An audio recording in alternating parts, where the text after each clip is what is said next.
All right, let's get this party started.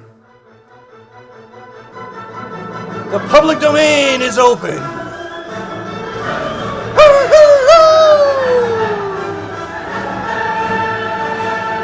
Phone lines are open. Everything's open.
I don't even know if we're on the air. Let me see here.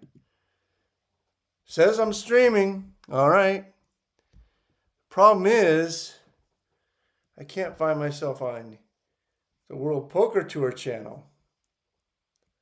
Am I on the World Poker Tour channel right now? Because I have no evidence that I am on the World Poker Tour channel right now. What the fuck is going on?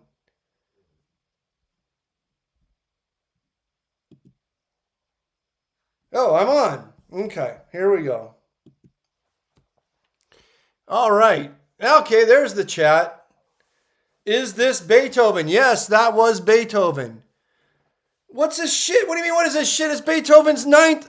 Hey, listen, Dwayne Durkin. I can't just put on any music I want to put on. I have to put on things that are in the public domain. Okay? So what the fuck choice do I have? I can't just like start fucking rocking Metallica Call of Cthulhu. I have to play shit that's in the public domain or Lars will sue the shit out of me apparently. Which makes no fucking sense, and I've gone over this before. Grim's in the chat, Dwayne's in the chat, Game T. Crowan's in the chat, Lily Pushin's in the chat, Smurman, Snevman, whatever the fuck that says in the chat. Matt Boyer was asked on podcast whether he's lying about Otani betting. He said no, and as a recovering gambling addict, he can't lie. So much for your theory. Yes, as a recovering gambling addict, he can't lie. Oh my God, the stupidest fucking thing I've ever heard in my life. This whole betting scandal would never happen under Machi. Dude, Louis Pushin Petrodactyl is obsessed with fucking Macchiello. I don't understand the obsession. But you know, what can I do? I can't. What the fuck can I do? All right, phone lines open, 516-259-9515. No topic is off limits. I'm going to do the country club pour here to get this thing started. We're obviously here at the 19th hole. Need to imbibe a little. Let's see what we got here.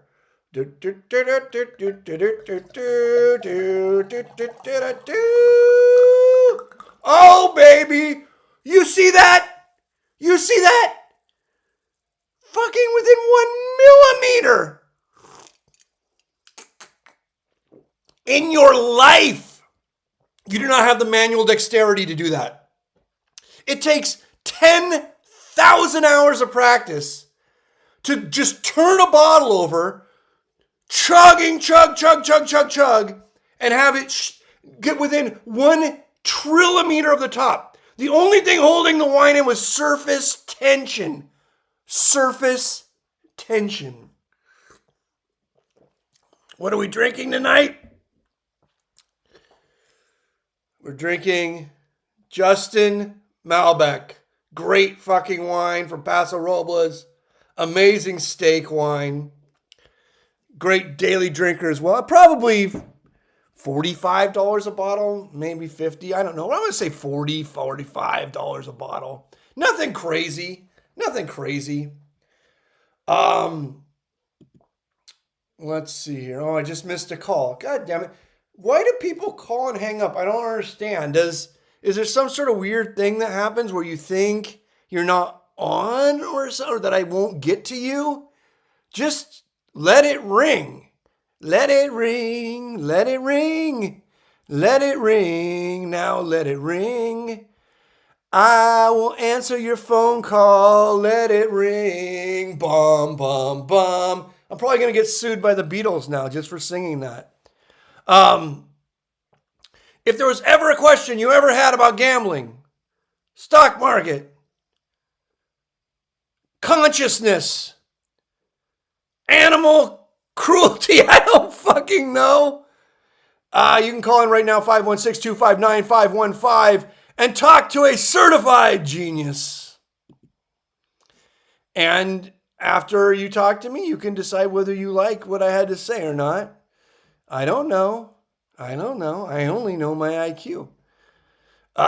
You can also talk to a literal legend of gambling. Why? I don't know. I guess it's millions of dollars. I don't know what classifies you as a literal legend of gambling, but whatever the classification is, I'm guessing I've hit it. People pay a lot of money to talk to people who've accomplished a lot less. So opening the phone lines is a gift to the universe. Do not squander it. Who else we got here in chat? Chat's blowing up. Phone calls coming in. Whoever that was that called in, 256 or whatever, call back. I was going to pick up your call.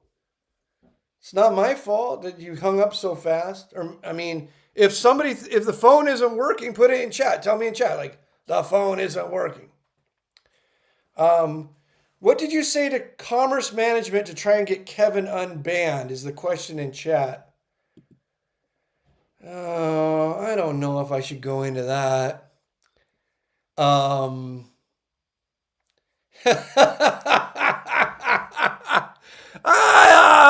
don't. Let's just say, once you're on your like third ban or something, it's very hard to get you unbanned. There's not much I can say to somebody who's on like their third ban. If you had just been banned once, then I could maybe get you unbanned. Twice, it's looking like almost no. Third ban is basically 0%. So whatever I said or didn't say doesn't really fucking matter. I probably had a few beers at that point anyway, so. What are Noodles' official Super Bowl picks? Asked Scott. If I remember correctly, he's taking heads and Seattle first half. He'll probably call in here in a little bit to update that. I believe he had an update. I mean, here's the thing, like, I somehow am on a like chat fucking stream of some sort with Noodles and Grimstar, and it's just complete fucking nonsense. Like, these people must not have lives or jobs. All they do is send each other back and forth all day, like memes. And I'm not talking like, oh, I send you a meme, you send me a meme. I'm talking like 100 memes. It's fucking insane. And then they argue about nonsense over like, is Grimstar robbing people at the home game? Is Noodles, I don't even know. I don't pay attention to what they're arguing about. It's fucking endless. I don't know how I ever ended up on this fucking chat stream or whatever, this DM messaging thing between the two of them, but I'm on it. And let's just say it's not productive time. All right. 516-259-9515. Phone lines are open for Pokersesh. It's always hard to get the show started because it just goes from nothing at World Poker Tour to this. There is no lead-in audience. It's just nothing, then this. So it takes a while for people to show up. It's so fucking annoying.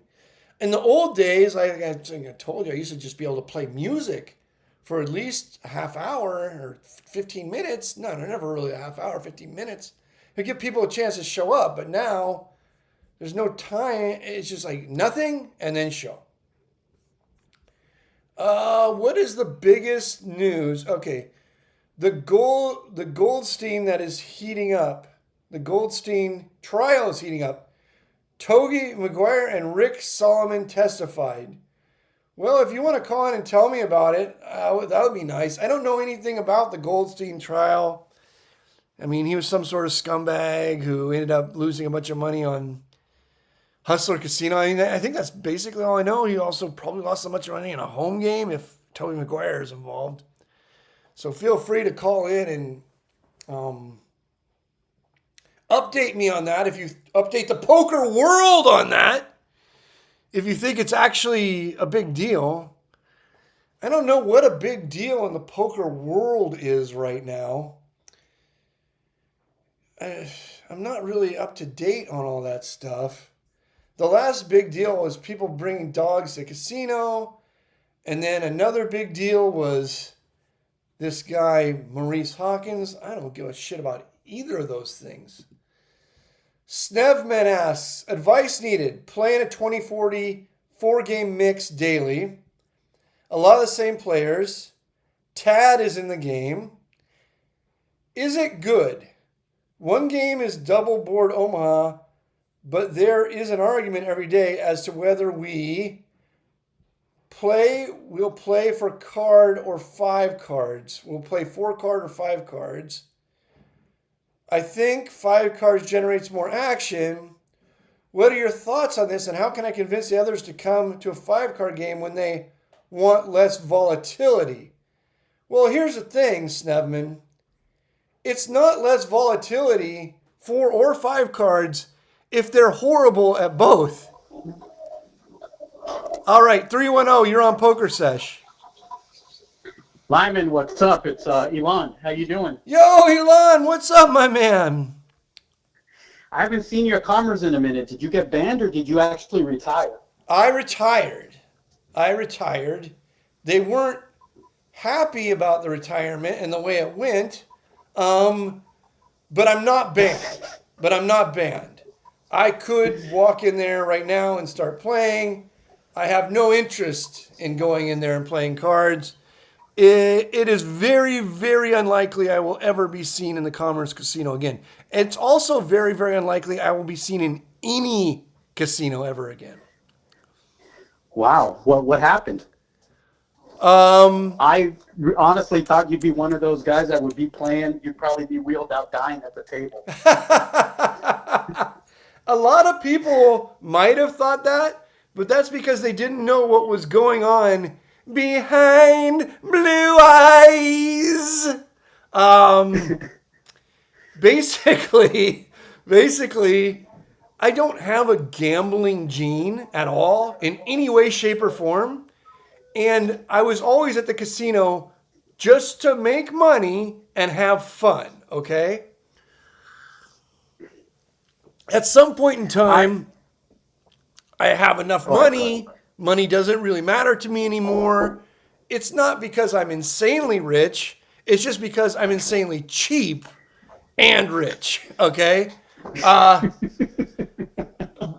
But the fun part was sort of drained out of it.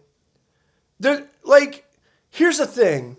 If you started going to a casino in 2015 or something, it might still seem sort of fun. If you started going to the casino in 2020, it may seem sort of fun. But if you started going there in the mid-1990s, you realize the unfortunate part about my life is I have memories of when it was actually fun.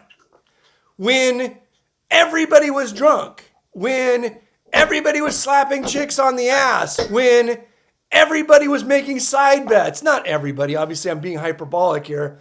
But when these things were going on all the time. When you could introduce a new game and nobody fucking complained about it. When when no one at the table admitted or even pretended to be a professional gambler because that would be considered insane.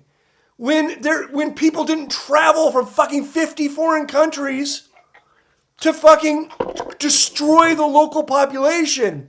When there was no fucking such thing as headphones. I don't even know what you would plug a headphone into in 1995. When it's just like, it was, the casino was just a home game with security, free security. The rake wasn't crazy. The games were as big as you wanted. And you would walk into the place and it felt like the movie Rounders or something. It felt like anything was possible. It felt like you were doing something somewhere between using drugs and committing crimes, right? And we are so far removed from that if you walk into the Commerce Now. If you walk into the Commerce Now, it is just a sad, depressed, pathetic fucking grind. If you fucking try to introduce a new game or change the stakes or add a fucking Mississippi straddle or have any semblance of a lineup that you want to play in, it's impossible. It just doesn't exist anymore. And so, like, if I was immortal, maybe I would go in there, but I'm not immortal. I have so many fucking years left, and with the amount of fucking wine I drink, it's probably less and less every day. And I'm just not going to spend it in a dark card barn, which, and this is the most important thing to also remember, which doesn't want me there. And when I say they don't want me there, I mean they don't want anyone like me there. They don't want the people who remember how it was. Because the people who remember how it was are annoying as fuck to them. Because we say, hey, floor man, here's 10 fucking dollars. We're adding we're adding a Mississippi straddle. And then the floor man says, you can't do that. And we're like, the fuck I can't? We did this fucking every day in 1997. And they're like, hey, 1997, kid. And then you say, hey, floor man, we're going to play half Hold'em, half pineapple. And he's like, the fuck you are? And we're like, what do you mean? We could add any game to the mix we wanted in 2002. He's like, it ain't 2002, shithead. And that seems to be the standard answer from all of these idiot floor guys at any casino you go to. Right. And so it's like, what am I there for? What am I getting out of it? Where is the joy? And sort of like, without the joy, I could go to a place without joy if I was broke, okay? Like, if I woke up tomorrow and somewhere out on my 180-degree unobstructed view of Los Angeles, a nuclear bomb just went off, and I'm losing everything, and I have to rebuild, I can go back to the card barn, okay? But barring that, like, what's the opportunity cost? The opportunity cost is just too high because the money doesn't fucking mean anything anymore. And the people are fucking horrible. The management's fucking horrible. Nobody has the respect for the way the gambling is supposed to work. And all of the players that I want to play with have moved on to private games. They only play in private games. Like, you used to go into Commerce, and you might as well have been walking into Glendale, you know? Yeah. I You're mean, absolutely right. you used to go into Bicycle Club, and the Bicycle Club had one of the Same thing. best kebabs in Los Angeles. Why do you think that was when all the rest of the food was shit? Hmm. It's because all of those guys, and I don't want to be like rude and uncouth and just call it out, but all of those guys, they all were at the casino every day. And quote fingers, those guys were a shit ton of fun. They were going to, basically behave like, I don't know, animals. And they're going to lose a lot of money and you were going to have a good time. And that shit just doesn't exist anymore. All of those guys are in private games right now. Now, could I go play in a private game? Yes, I could go and play in a private game if I wanted to drive to Beverly Hills or wherever those guys are hanging out. But the private game hosts, they know the secret of fucking gambling is you can rake as much as you want from the players who are going to lose anyway. Because the players who are going to lose anyway don't really understand how rake works because at the end of the night, all of their money is gone. And either all of their money is gone down the box or all of their money is gone to a fucking Asperger's shit pro or some cocksucker from buttfuck Slovenia. Where would a fish rather have their money go? Into the box, and the box is also playing for a massage girl prostitute. It's also playing for Johnny Walker Blue. It's also paying for a private chef. Or would you rather have your money go to a dour, disgusting, headphone and backpack piece of shit who fucking just flew here from buttfuck Slovakia? So I can't play in those games because I'm not going to go lose money to have fun. I mean, I might have fun for free, but I ain't going to pay to have fun. I'm not going to go pay to play in a poker game. If I'm playing in a poker game, I need to make something. I need to make money as a show of respect. Maybe not respect to me personally, but respect to the gambling world. If a game where 0 people can win, but the host has also, even though the game might be fun and the girls might be fun and the Johnny Walker Blue might be fun and the weed might be dank, if nobody can win, it's no longer poker. And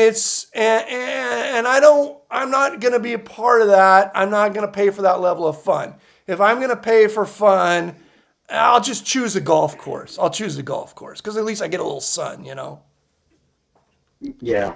No, I'm with you. Like it's almost like a perfect storm of stuff. Like the casinos are just getting greedy. The younger guys, and I mean, I'm younger than you are. I'm not that young. I'm definitely younger than you, though. Right. But these guys don't know. Like I'm not a gambler either. I play cards. That's it. That's the only vice I have. I don't bet sports. I don't gamble on anything else.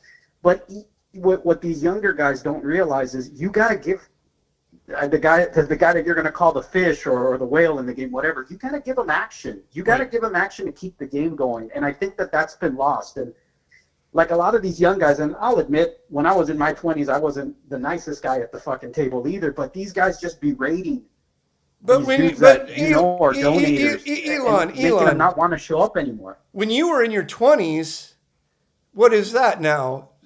That's like the year 2005 or something? I'm 48. Yeah, I was going to say 2005. I got pretty close, right? Yeah. When you were in your 20s, it was a different world.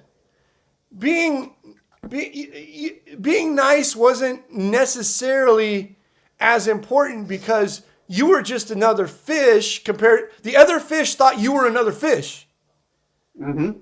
Now it's a completely different story because you don't just walk up to a table of at least 6 or 7 fish at every table. You walk up to a table and if you see one fucking guy, bald head, tracksuit, 5 fucking gold rings, my good friend, dude sitting behind him wearing like a suit jacket and blue jeans, They just got to the fucking, I don't know where the fuck they came from, the jewelry district.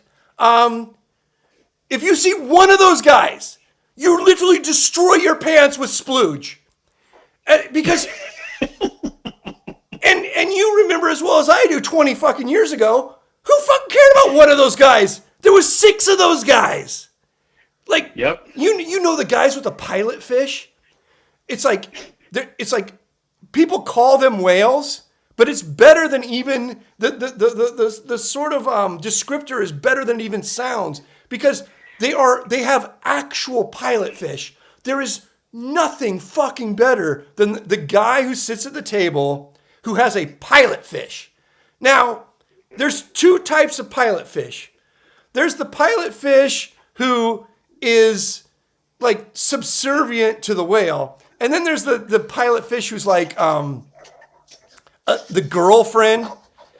I'm not as big a fan as the guy who sits down who has the girlfriend behind him. Now, that guy doesn't want to look stupid.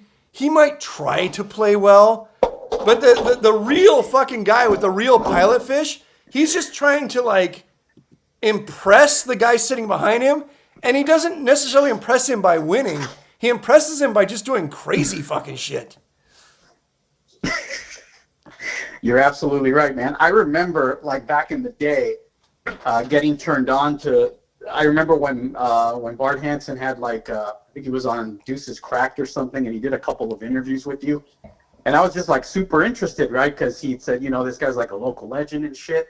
Right. I'm sorry, are we allowed to curse on this thing? You can, dude, people call in and say shit that I can't even believe they say. World Poker Tour, to the credit of World Poker Tour, they don't give a fuck. All they want is, that's awesome. They just want people to watch and have fun. If the World Poker Tour honestly started telling me there are things I couldn't say, you know that this show wouldn't last very long. Because as soon as they told me something I couldn't say, I'm going to say it immediately. But no, the World But Poker... I remember on those podcasts back in the day, you know, you spilling all this like knowledge, and it was like, as a younger dude playing cards, it's like, holy shit, he's right about this. Oh, he's right about that. He's right about that, and it kind of helped form the way that that I thought of poker. I thought of not technically speaking, not like, you know, what cards you're playing, what position, all that garbage. Just right. Like the way that you should act at a poker game, the way you get invited to games, and if people would just take the time, you can find yourself in a lot of really good situations. I got my first job working for Edmunds.com off a poker game. Like, a guy I played cards with was a producer there, and he's like, hey, I need an associate producer. I know you don't have any experience, but you're a good talker. Yeah. Now you got to just go negotiate deals. And, like, I kind of disagree when you say, like, the games are dead, because I don't think they're dead, but you're absolutely 100% right. You actually have to search. And I remember you saying a long time ago, like, table selection is, like, key. Yeah. And you do actually have to show up and find the right games, whereas, like, back in the early days, like you said, man, you could walk in and the bike on a Friday night would have like 5 or 6 3 to 1,000 games going. And Elon. The reason that you say that the games aren't dead is because you are a professional who makes money doing something else. Okay. For you, if you go in and you see a game that's okay, and you've allotted this time to the enjoyment of playing poker, then you can have a good time, okay? Because you don't need to eat based on that, all right? That's true. But think about me, not me now, but me then. Or me if I have no money, or guys who have no money, or guys who that's their only job. It's a completely different story, because they can't just go in. Yes, I could go play 5-5 no limit at the Bicycle Club, or 5-5 no limit at the Commerce, and basically find games that aren't that far removed from a game in, let's say, 2011. They're still very far. They're still very, very far removed from a game in 2004, but they're not that far removed from a game in 2011. Okay, but a 5-5 game like at that level, where there's like 2 guys that are trying to be pros, 3 massive fucking nits, old man coffees, and 4 fish. That type of game, if you're like just busting your ass in that game, you might make $30 an hour. $30 an hour is $60,000 a year if you play full time. $60,000 a year. $60,000 a year is fucking shit in Los Angeles. It's shit. It's nothing. In-N-Out, the initial fucking hiring wage at In-N-Out Burger is $21.99 an hour. You're barely making more than In-N-Out Burger. I mean, when I talk about a good game, I talk about when I was making $250,000 a year or more. So like, just saying, it's a different world. Like, yes, I could go play tiny stakes at the fucking casino and make In-N-Out wages. And maybe I would have fun doing that. And if you have fun, nothing matters if you're having fun. Fun is the most important thing because you don't have unlimited life, you know?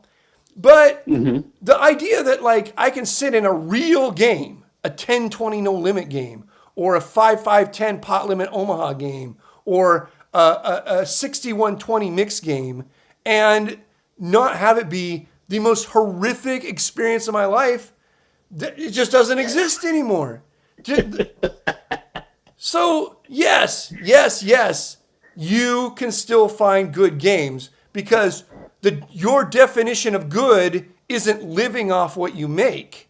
Your definition of good is there's some people here who I'm better than, there's some people here who are entertaining, and there's enough competition to stimulate my brain.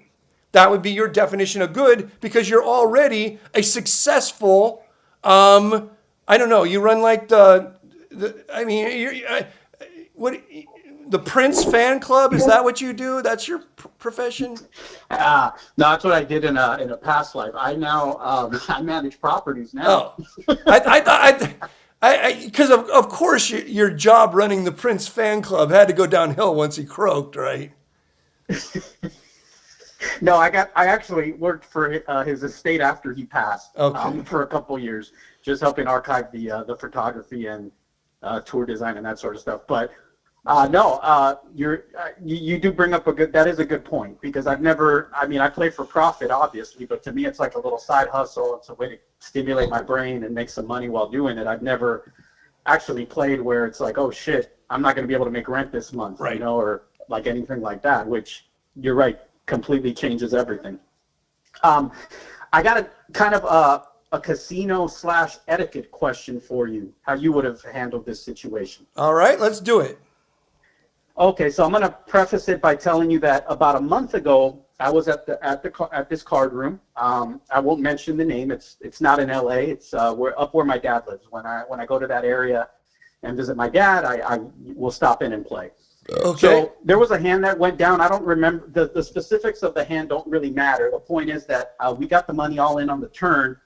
I had 2 pair, and I don't know what the other guy had. And then the river came, and we both flipped up our hand, and the dealer pushed the pot to me. Okay. While they're dealing they've already dealt the next hand. Somebody at the table says, "Hey, what won that hand?" And somebody said, "Oh, he had 2 pairs." The guy was like, wasn't there a straight on the board?" Right. And the whole table's like, "Yeah, I think there might have been a straight." So the guy who lost the hand called the floor man over. Right. And the floor man says, "There's not really anything that I can do because we've already moved on to the next hand." That's right.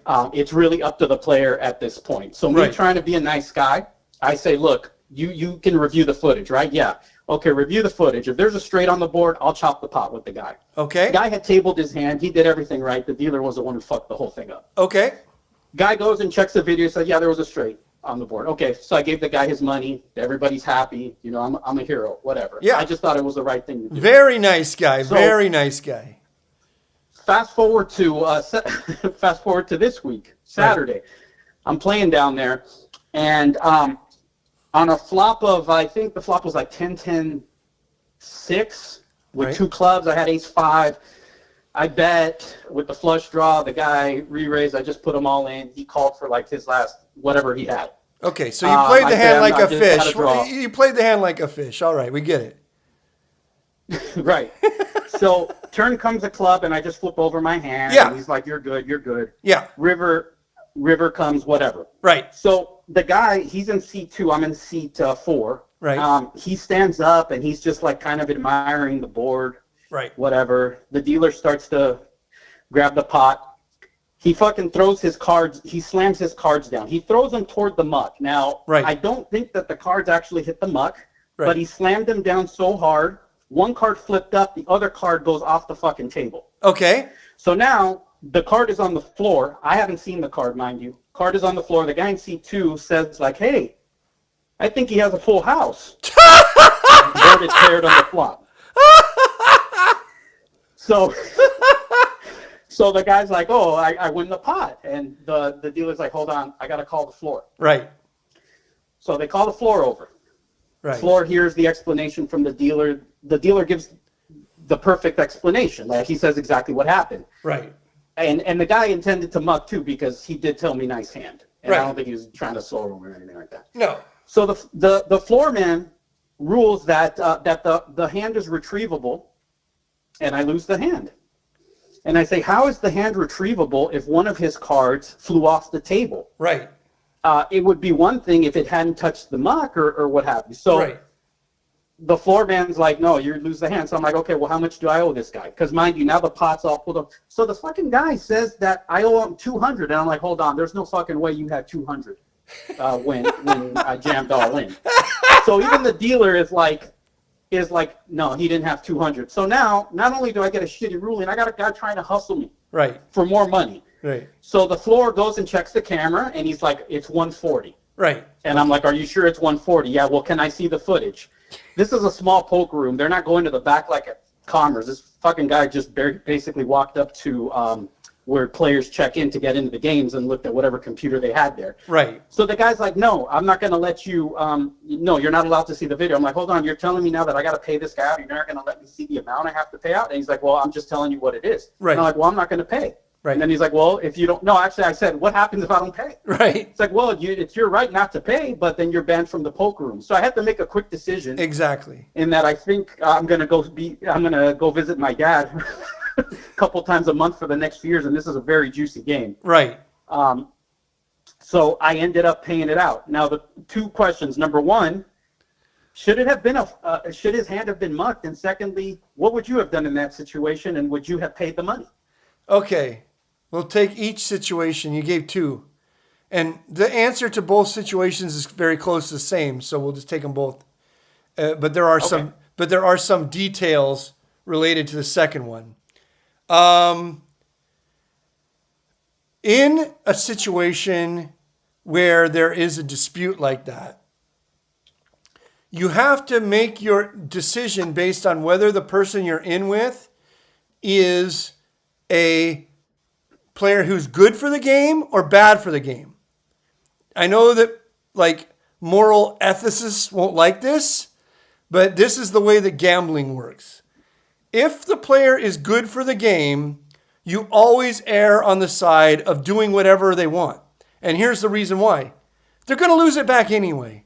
It's a free roll, okay? If the person is bad for the game, you always err on the side of being the biggest cocksucker who ever fucking lived. Okay? Because you don't need them there. You don't want them there. And anything you can do to ostracize them, make them look bad, hurt their reputation, cost them money is good for you. Okay?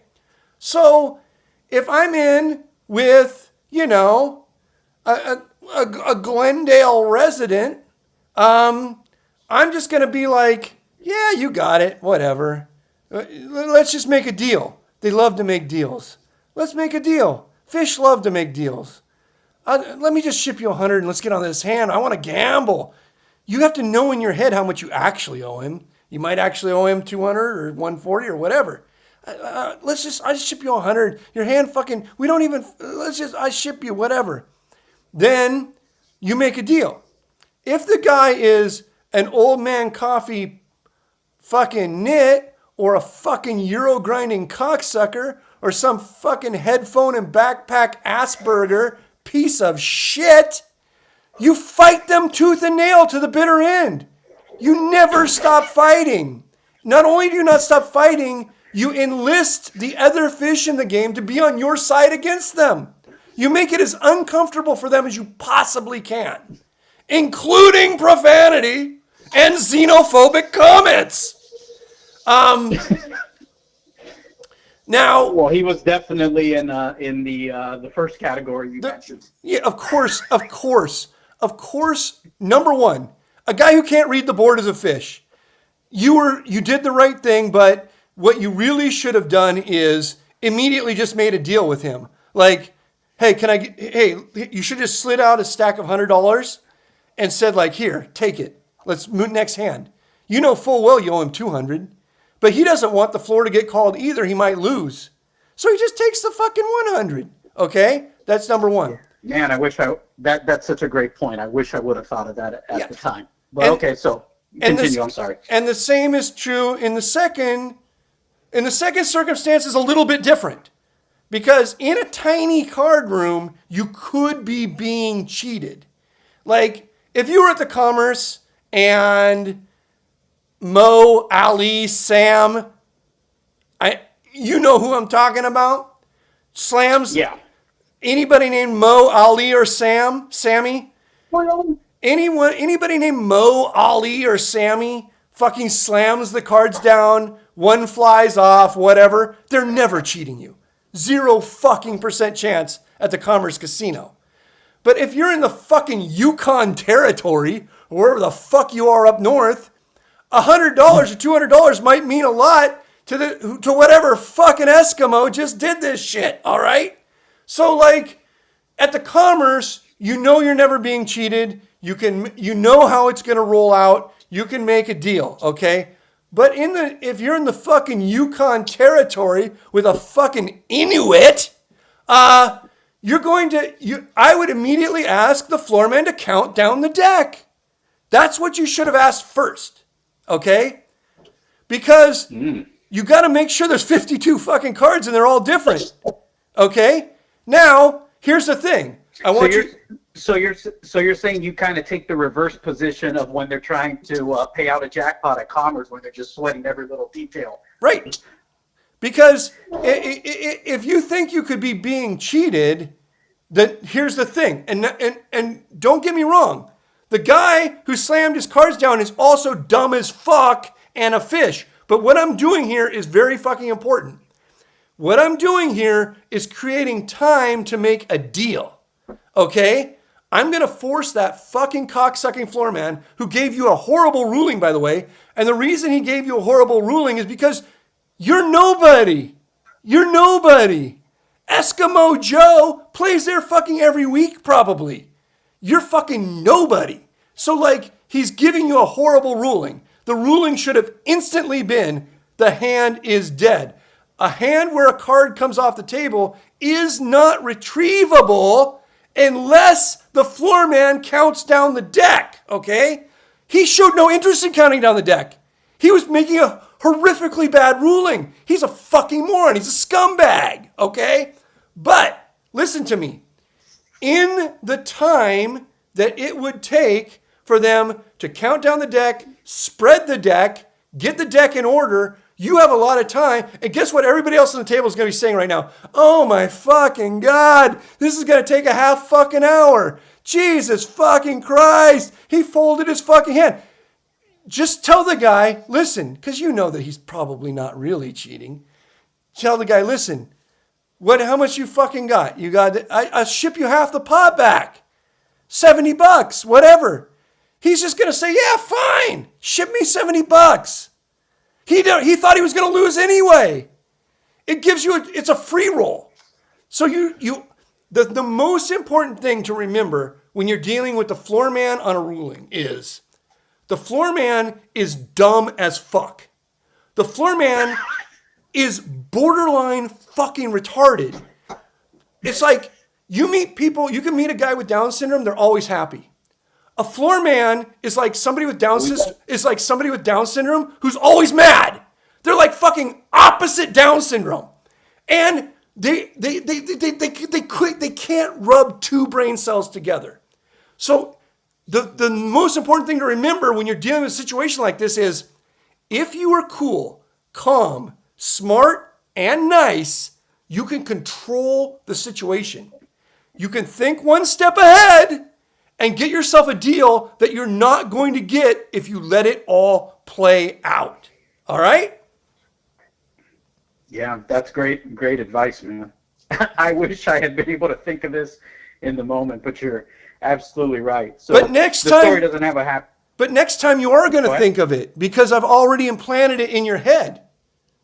Yeah, no, for sure. It's a very rare occasion, though. I mean, I've been playing for more than 20 years now, and I've never seen a ruling like that. I mean, I thought it was horrific, but to each his own. So my buddy's at the table. He pulls me aside and he's like, "Hey, you should probably leave because you're gonna go on tilt." And I'm like, "No, fuck that. I'm not leaving until this guy either goes bust or I go bust, because he's just gonna give it all away." The guy ended up racking up like 5 minutes later. Right. I think he knew he got away with one, and he was just like, "Fuck it, let me take the money and go." You'll get it. You'll get it all back. But listen, here, I want you to realize something here.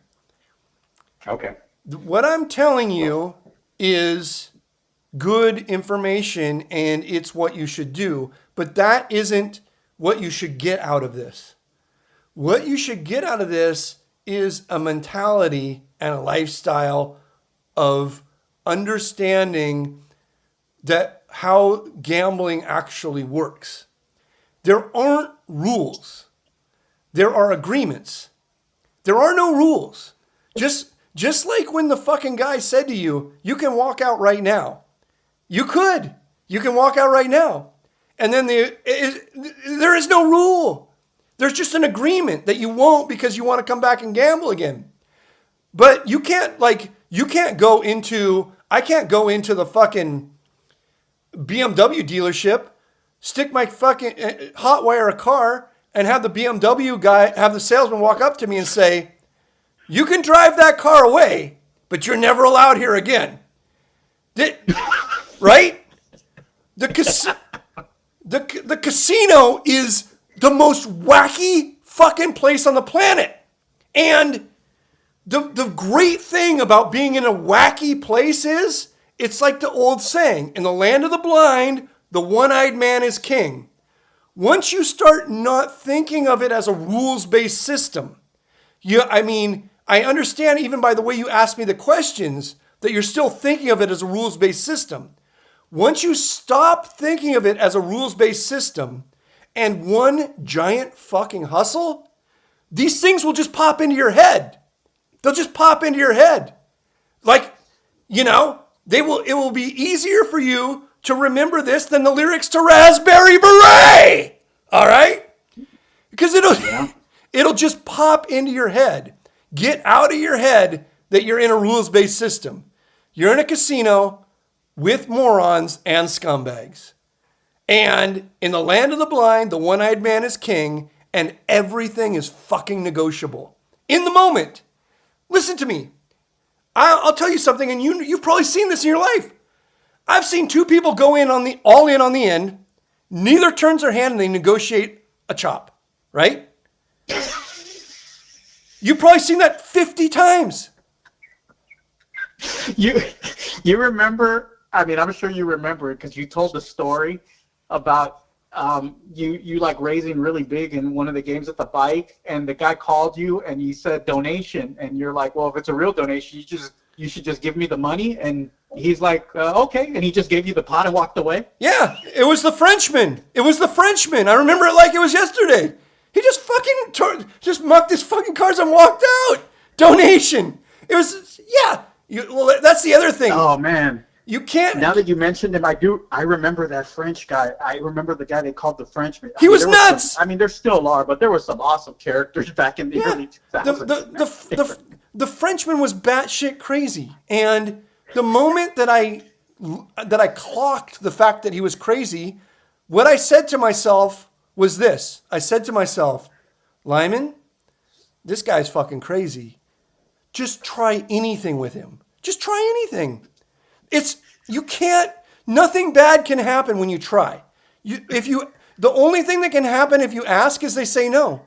So like when I meet somebody who's literally bad shit, I'll fucking try anything with them. I'll say, turn over a card. Listen to this.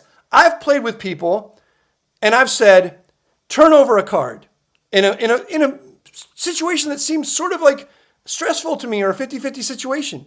They turn over a card. I've then said to them, turn over the other card. And they will flash it really, like a nutty guy might just like flick it because he doesn't care. He's nuts. He might just flick it at you and all you see is a pip. But because he doesn't think a pip can help you, but a pip might mean everything to you. Because if he flipped a black card, if he flipped a black card and pips a red card, you could just take all the flushes out of his range. So like, this is why poker sucks now. The reason why poker sucks now is because if I do that stuff at the table, some fucking cocksucker is going to call the floor because they think that they're at a tournament. This isn't a tournament. It's a cash game. Not only is it a cash game, not only should you not call the floor, when I do shit like this, the fucking pump fake muck, the weird questions, the asks to see, when I do shit like this, you as a cash game player should be literally enraptured by the show going on in front of you. It should be like you're at the fucking opening of Hamilton. Like, the fact that people would think, I'm not talking about losers. Losers think all kinds of things.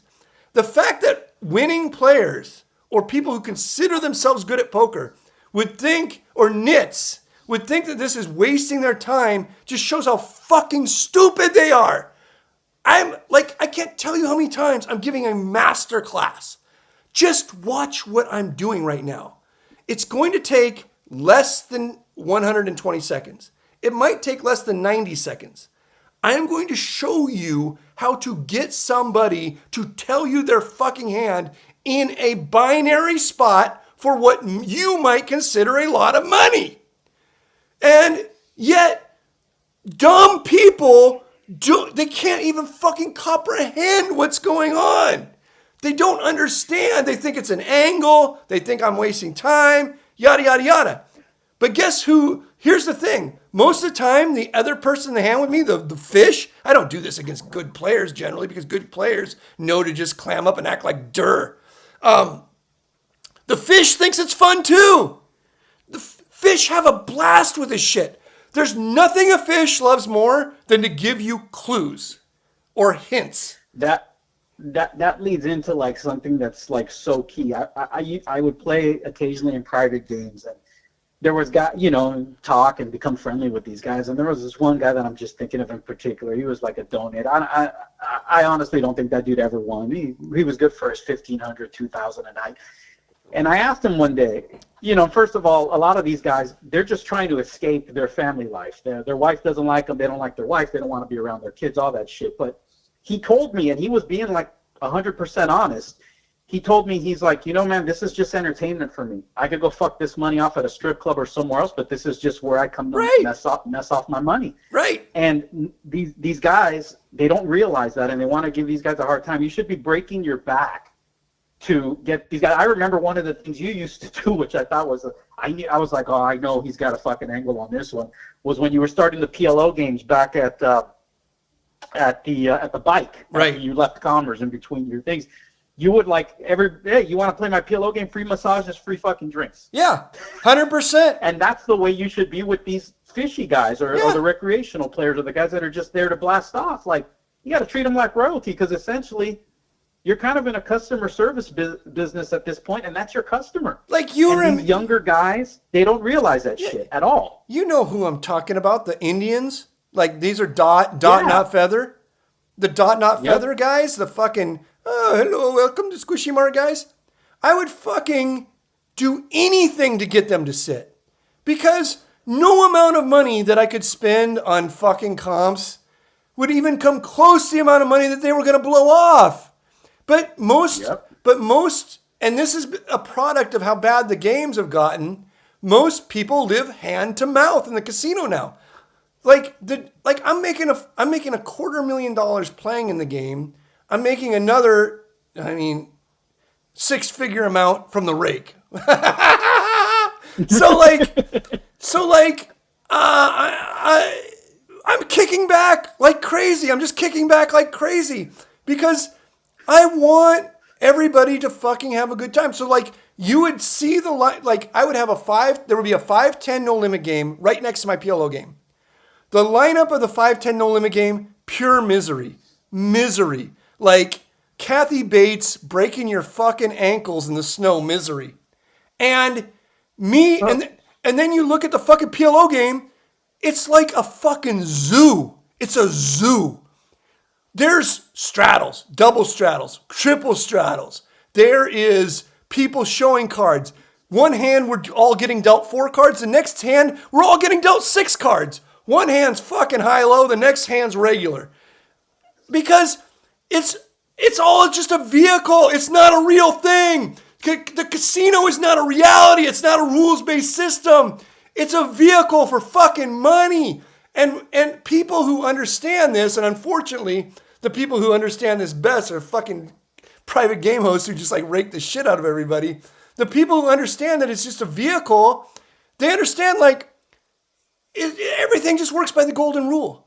The guy who loses the most gold makes the rules. And as long as the guy losing all the gold is happy, everyone will be happy. This is what I always try to say. This is an interesting thing, and I'll reiterate it to you, Elon, even though I've said it before. I talk to casino executives a lot because, in a weird way, from 2009 or 10 until 2025 or whenever I just retired, 2024, something like whatever. For that 14 years, I was sort of a casino employee. Like, I was an independent contractor and I ran my own game and yada, yada, yada. But I also had to get DOJ certified and Gaming Commission certified. And I had to deal with management. I had to deal with floor man and everything else, right?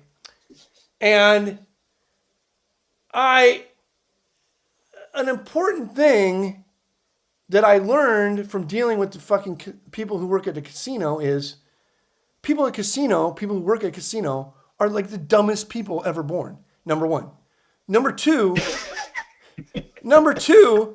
they're all failed gamblers.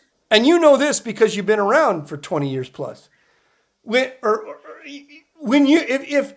you see the floor man at the bike and then for some unknown fucking reason, you end up at the Normandy at 2 a.m., which is now the Lady Luck, walking through the pit, you'll see the fucking floor man playing in the pit, okay? And some of these people, even at the bike, like Annie and fucking Serge and Raj and fucking dipshit A and dipshit B, these fucking people will just throw a jacket over their casino uniform. Now, I never wore a casino uniform, but these people actually work for the casino.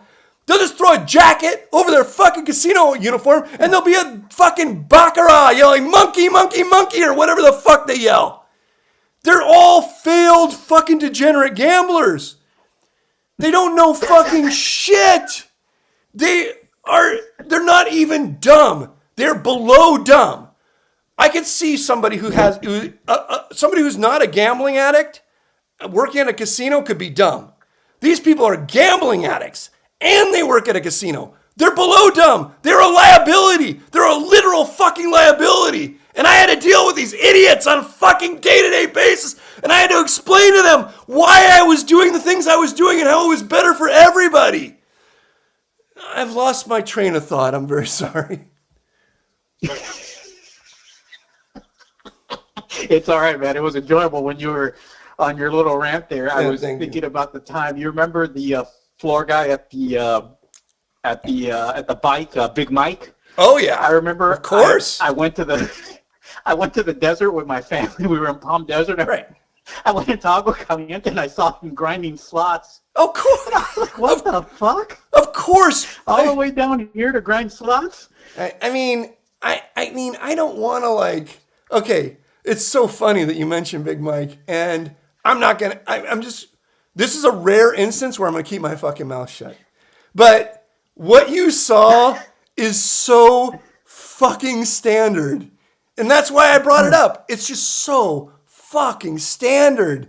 Like they take every fucking toke you give them, just goes right back into the fucking slot. It goes right back into the baccarat table, blackjack table, bookie, wherever. And then you expect these fucking people to make fucking decisions in a casino. They have no fucking clue. And like I said, it's not just that they're clueless, it's beyond clueless. They are a fucking liability. Now, I don't want, if Mike ever sees this, I'm not talking about you, Mike. You're a very big guy. I love Big Mike. You're a very big guy. You're a nice guy. Mike, you could crush my head like a grape, okay? So, Mike, but I'm going to say this just in case he's listening. Mike, you know, not that I'm talking about you. You know what I'm saying is true. You fucking know. You had fucking Peter, who was a fucking floorman at the bike, who robbed the fucking place for like $120 fucking $1,000 and just ran out the fucking back door. You remember Peter? The guy who was like... Yeah, was that actually... I heard that story. Was that actually true? I thought it was bullshit. I don't fucking know, but listen, I can tell you one that's 100% true. Now, Peter disappeared. So, because he disappeared, it could have been, what's called an urban myth or whatever. Mm-hmm. You remember the tiny white guy chip runner? He also worked for Live at the Bike. What the fuck was his name? He had gray hair, tiny guy, white. Not off the top of my head, but listen to this. You know how they used to have the little fucking silver cart full of chips that you could wander around with and fucking... Yeah. That motherfucking guy took the fucking silver cart and just rolled it into his car.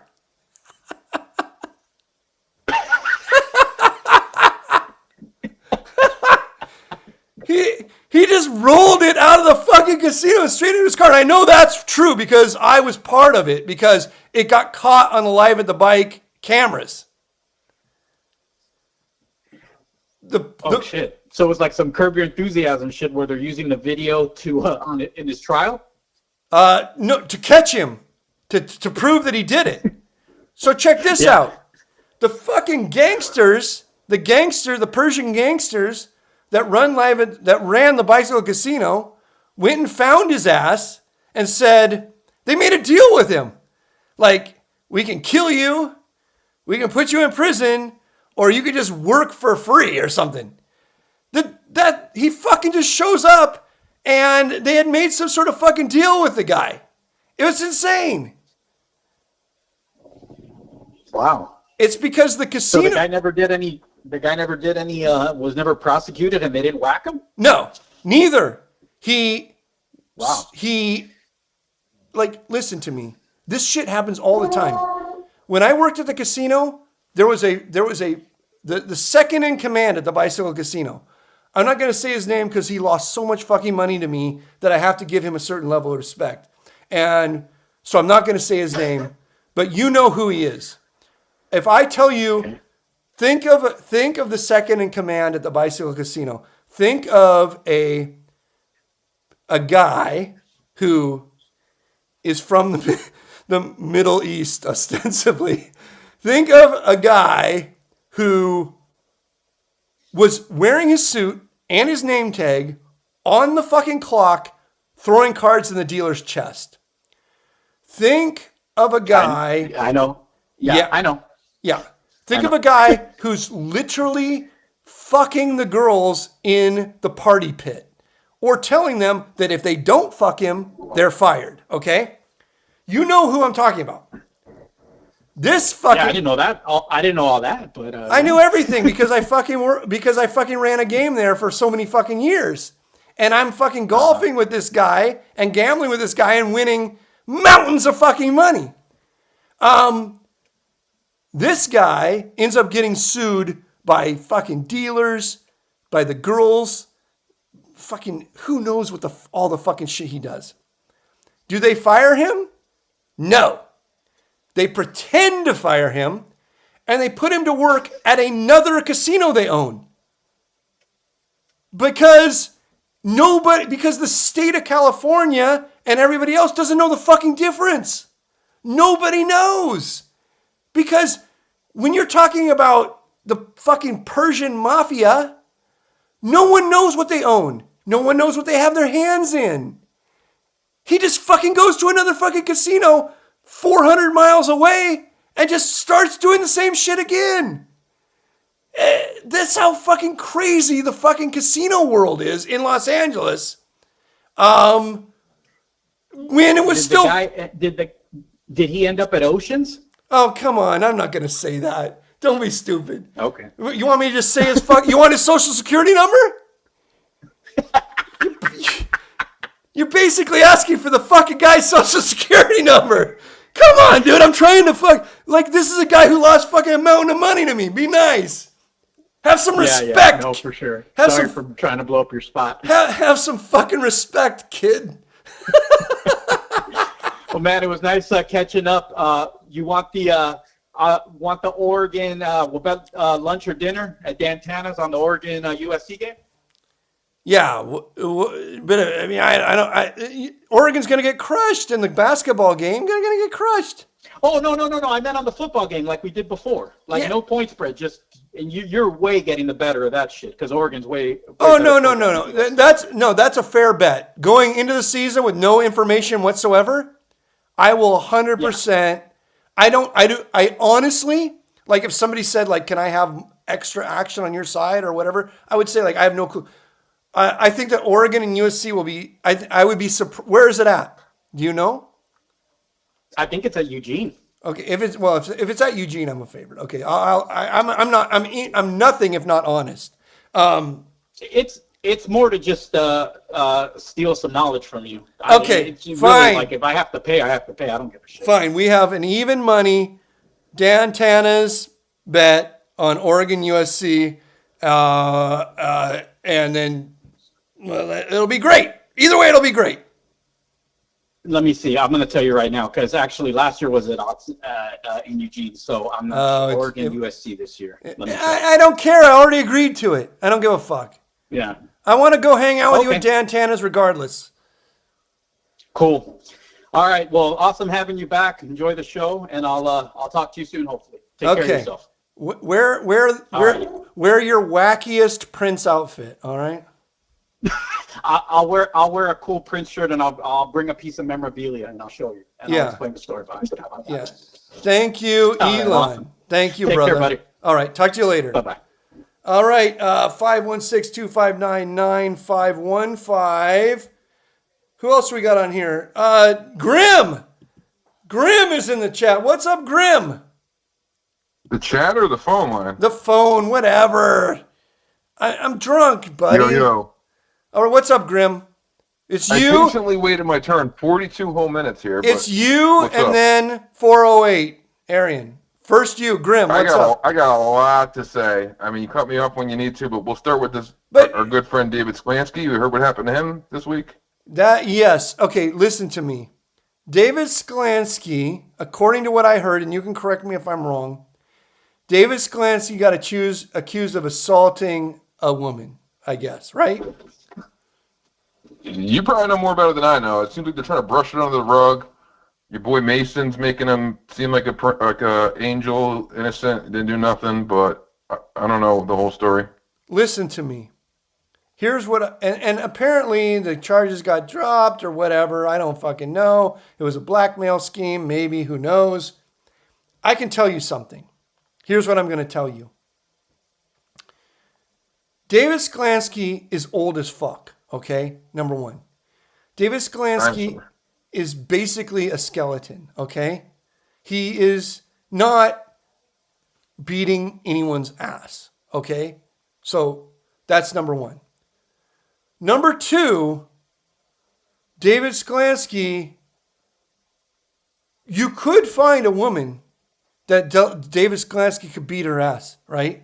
Like I could find a frail, like waif model that David Sklansky could beat their ass, okay? But, so like the reason I'm setting up like this is because I'm not defending anybody. I don't give a fuck. I'm setting it up like this because if somebody wants to bet me, David Sklansky did not beat any woman's ass, and here's the reason why. The women that now is where I get myself in trouble. But people know this. Well, he's got a poker hand named after him, right? Jack of spades, Jack of clubs. That's the David Sklansky. Why is it that? Black hooks. Oh, yeah, exactly, black hooks. Good job, Grim. There's a reason why I answer your call every week. Exactly. The type of women that David Sklansky frequents or meets at the bar outside the Bellagio poker room, or the bar outside any major strip casino's poker room, these women could literally fucking kill David Sklansky. These women could fucking murder David Sklansky. If you lined up the last 20 women that David Sklansky's been with and said, we'll just pick one at random. You want to bet? Who do you want to bet on a boxing match? I'll take the woman 100% of the time. I'm going to win 19 times. 19 fucking times out of 20. Because these fucking women, David Sklansky's type is not a wilting flower, okay?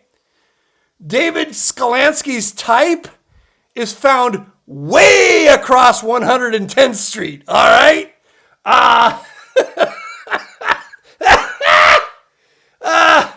Yeah.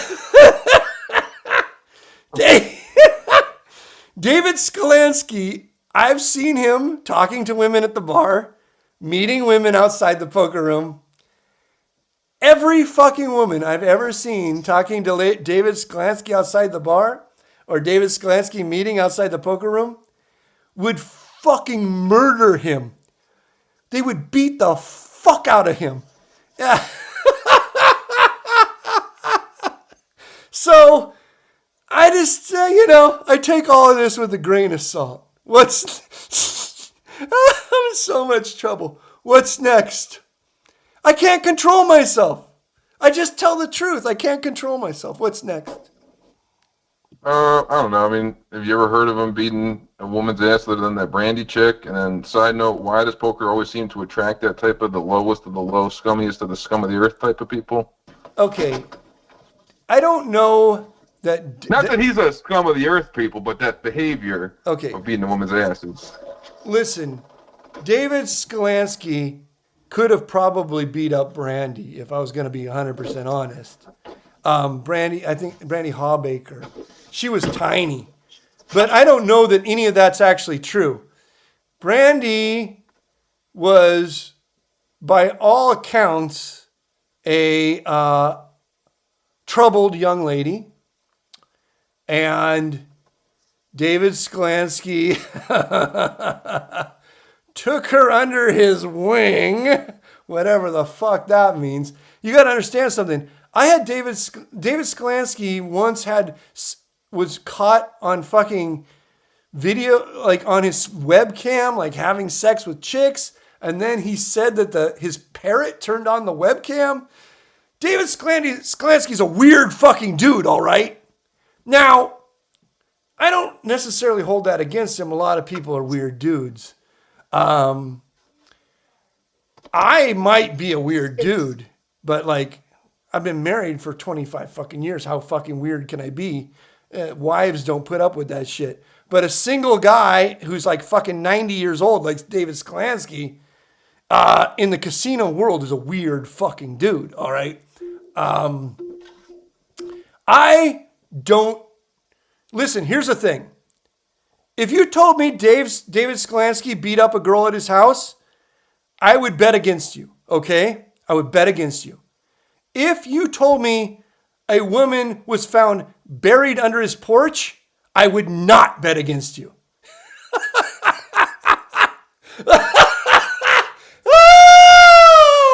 Let's put it that way. If David Sklansky is a very logical person, if his fucking MO was to hurt hookers, if his MO was to hurt hookers, just give me a fucking break. Unless obviously he could have Alzheimer's. Who fucking knows? James, I'm going to take the next question. Stay on the line. I'm going to take the next question, Mr.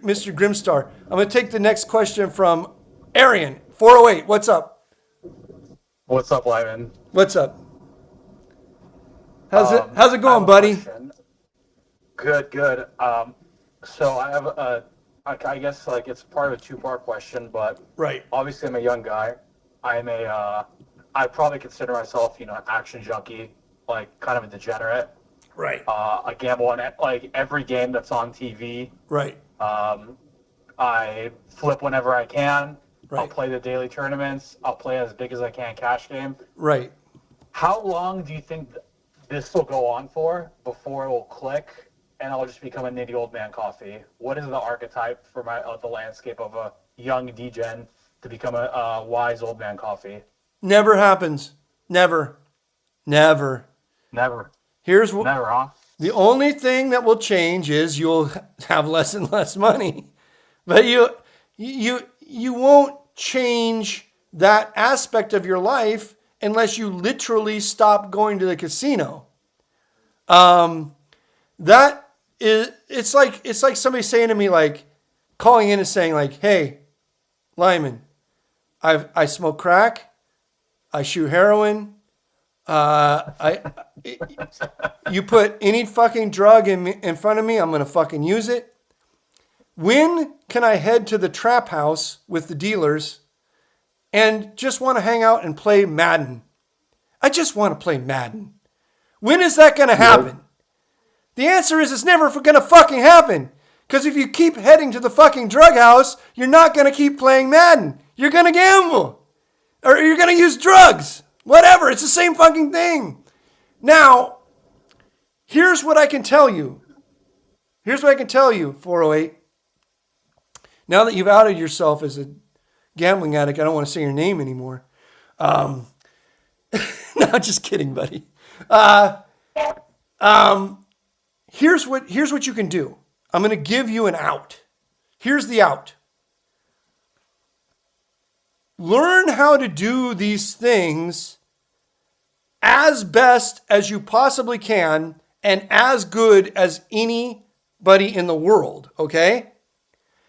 And then, whether it's sports or poker or advantage play at Ultimate Tech, you're only going to be doing advantage play from right now. You're never going to do something that you don't have an advantage in. It's very fucking easy to have an advantage in all of these things, okay? When you have an advantage, you're going to bet every fucking dollar that you have available to you, okay? And what this is going to do is it's going to allow you to live a basically normal life. And the reason why it's going to allow you to live a basically normal life is you're no longer going to be strictly a gambling addict. What you're going to be is an elite gambler with no bankroll skills, okay? And Okay. being an elite gambler with no bankroll skills does not bleed into the other parts of your life the way being a gambling addict does. An elite gambler with no bankroll skills is not going to suck a dick. Okay? This is important thing. It's important thing to have in your mind. Now, and I don't want to say names here, but I fucking should. I just fucking should not be a pussy and I should just say names. But I just don't want to. I mean, I say a lot of names. You heard me with the Sklansky thing. Like, I call things as I see it. But I don't want to call this right now. I might call it at a later date. But what I will tell you is, very fucking famous people live by the mindset that I just gave you. And those fucking famous people can still have a wife and kids and a house and investments and everything else. Because having the mindset of being insanely strict with advantage plays, but insanely loose with bankroll does not destroy your life. It just doesn't destroy your life in the same way. I mean, okay, here's a guy I can mention. And I don't know whether this is true or not, but he put it in a book. And so we'll just assume it's true. Doyle Brunson. Doyle Brunson said, if a guy gives me 51% on a coin flip for my entire net worth, I guess I have to take it. That's what he said. He said, if a guy gives me 51% on a coin flip for my entire net worth, I guess I have to take it. Something like that. I'm paraphrasing. Doyle Brunson died a very rich man with happy children and a long marriage and silver buried out in the desert and a kid with a fucking ponytail and a wife that, there were some things I assume that he wanted changed. I assume he asked for the ponytail to be cut on multiple occasions. God-fearing, somewhat normal American. So, but he said that he would do this fucking crazy fucking thing, right? Now, whether he would or not, I don't know 100%, but I know that he probably was telling pretty fucking damn close to the truth, right? There's a lot of stories about him, and there are stories about him living the old school gambler code. And the old school gambler code was never give a sucker an even break, okay? Before the poker boom, the old school gambling code was never give a sucker an even break. And guys like him, Johnny Moss, Chip Reese, maybe even Bobby Baldwin, they lived by this code. Definitely, 100%. Guys like fucking any amount you can account, any game you can name, any amount you can count. These guys, this is the wine. I can't fucking remember all their names anymore. But when I started out and I met these guys, they all lived by that code. And the idea behind that code was if the person was going to lose all their money anyway, there was no reason to not expedite the process, okay? And by expedite, I meant by any means necessary, okay? And the reason why that worked in 1970 or 1980 or 1990 is because everyone was a sucker and it didn't actually hurt the games. The games were still fucking great. So, there's guys like Russ Georgiev, who I knew personally, who told me personally how this operated. And Russ Georgiev was an admitted cheater, and a huge cheater. And he basically, gave me the blueprint of never give a sucker an even break. Now, I was from a different generation, and I could not abide by that. I was, you can call it naive, or you can call it principled. I did not abide by that. But that was the old school way of doing things. So, roundabout, my advice to you is be elite and professional in everything you do. Elite and professional. Okay? And but I just kind of always sorry. I'll you finish first. but it isn't your fucking job. It's not your job. Unless it is your job. But I'm guessing it's not your job. Be elite. No, I got. Yeah, you have regular. I got a job. I just have the itch. I got the itch, and every time there's an opportunity to take action, like I don't even hesitate. I just go for it. Listen to me, Arian. Listen to me. I'm gonna fucking tell you something very important right now. And as soon as you do it, you're going to realize that I've given you the Holy Grail. Okay? You're gonna want to bet the Iona versus Hawaii game because it's the last fucking game on the fucking chart. You're going to want to bet the fucking Liberty versus Mystics WNBA game because it's the only fucking thing going. And I'm going to ask you to have one tiny bit of restraint because what you're going to end up doing is going to give you a heroin-like rush, and yet you're not going to be a degenerate scumbag. And here's what you're going to do. You're going to either download, well, not either, you're just going to do it. You're going to download a program online that compares all the lines at all the books, okay? You might already be using it. And I have a Don Best account, yeah. And there's better, but either way, okay?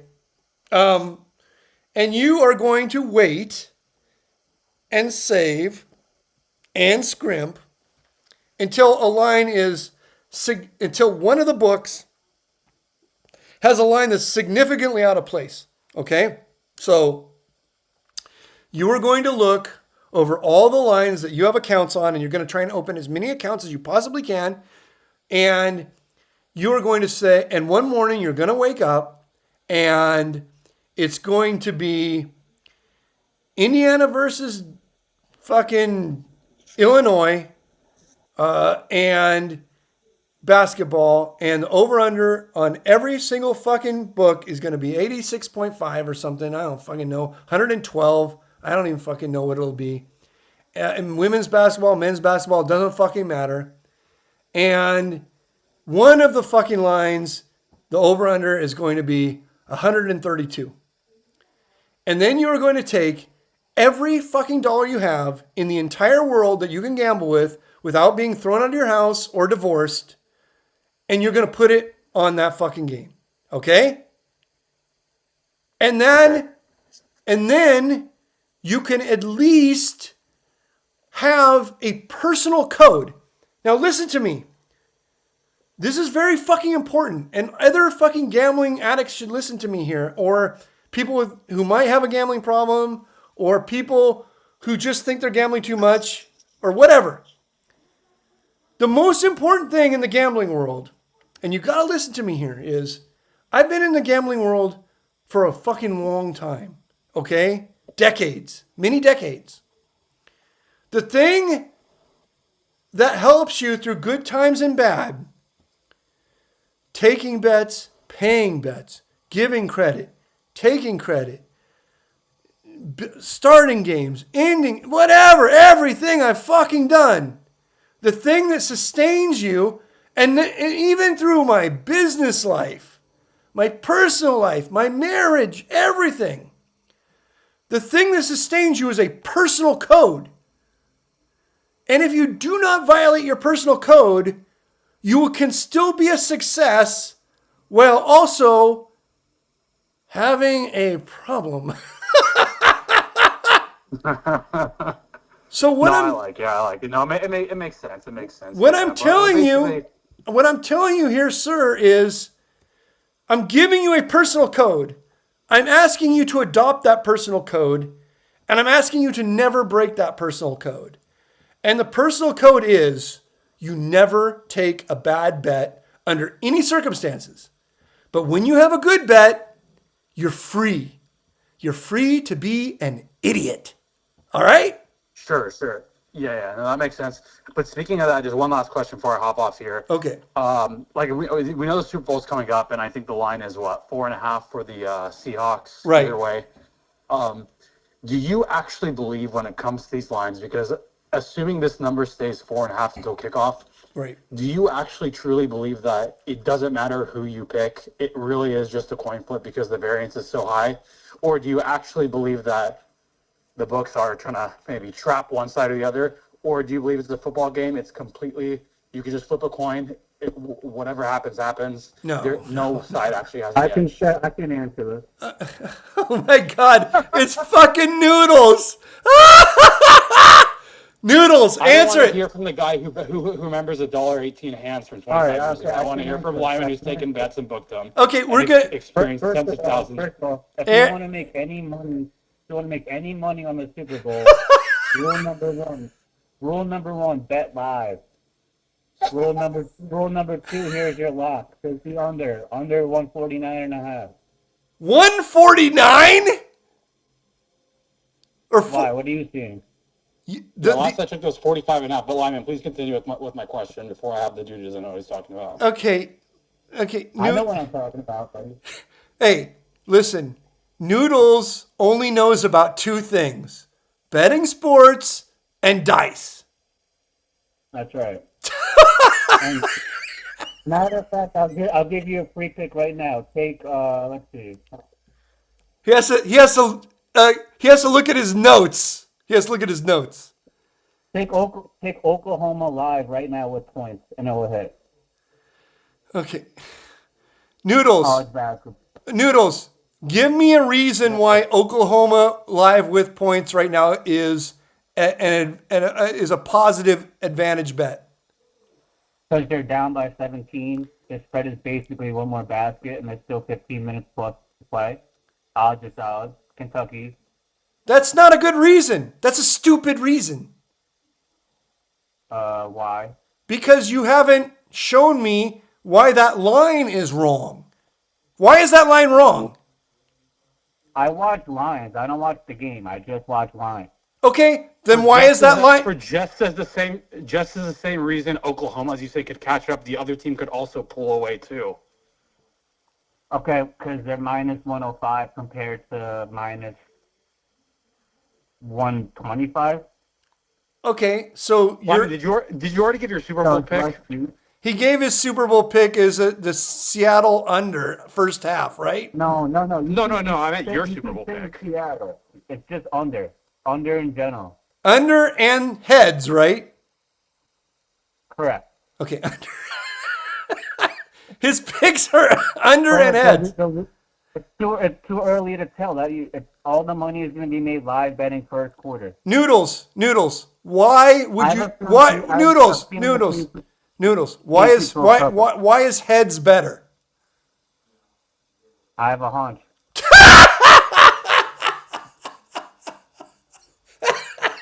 Okay. I know a guy who knows the guy. He said take heads.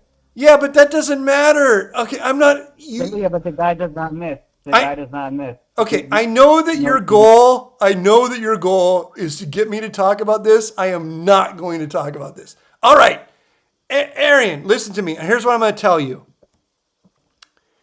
The lines. Watch Oklahoma bet hit. Okay, you listen to me too. I'm going to tell you something too, Noodles. Both of you listen to me. The lines are basically correct in the modern world. In the old days, there was lots of mistakes, and there were lots of times when the book would shade the lines because they understood where the action was coming from. Like, this is a part where... Wait. I have a legitimate question. Okay. How do you feel about ChatGPT in regards to AI? Dude, can you mute this guy and finish your rant, Lyman? You're spitting out gold, and you guys just went on a separate tangent. Finish what you have to say. I'll hop off the call, then you can deal with this Asperger case. ChatGPT has shown no ability to predict games better than 50-50, which is just basically going to lose you money to the VIG. Okay, so that's enough of that. Here, Arian, listen to me. In the old days, the books would make lots of mistakes, tons of mistakes, because information traveled so slowly. And when I'm talking about old days, I might be just talking about a decade ago. I'm not talking about fucking the 1800s. They made lots of mistakes because of laziness, input errors, and information traveling slowly. Nowadays, they make almost no mistakes, but because of the sheer volume of books that you can look at the same time, you can still find mistakes, okay? Because you have the ability to look at 20 fucking books in an instant, okay? And so even though 99% of the time they're going to be correct, there's going to be mistakes, okay? So here's the thing that keeps books in check now. This is important to know. The thing that keeps books in check now, besides just better technology, is prediction markets. Here's the reason why. In a prediction market, which you have at Kalshi or fucking Polymarket or whatever, there's so many of them, offshore and onshore. The prediction market takes maybe 2% of the action, but the prediction market doesn't lose anything or win anything, ever.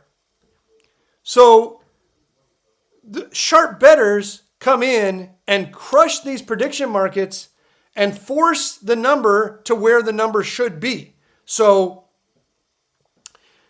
if there's an arbitrage, they fucking smash it. And because the sharp bettors are smashing the arbitrage between the sports book and all the different prediction markets, the number settles at what could be, what is most likely the correct number, very fucking quickly. Whereas in the past, it would not settle like that.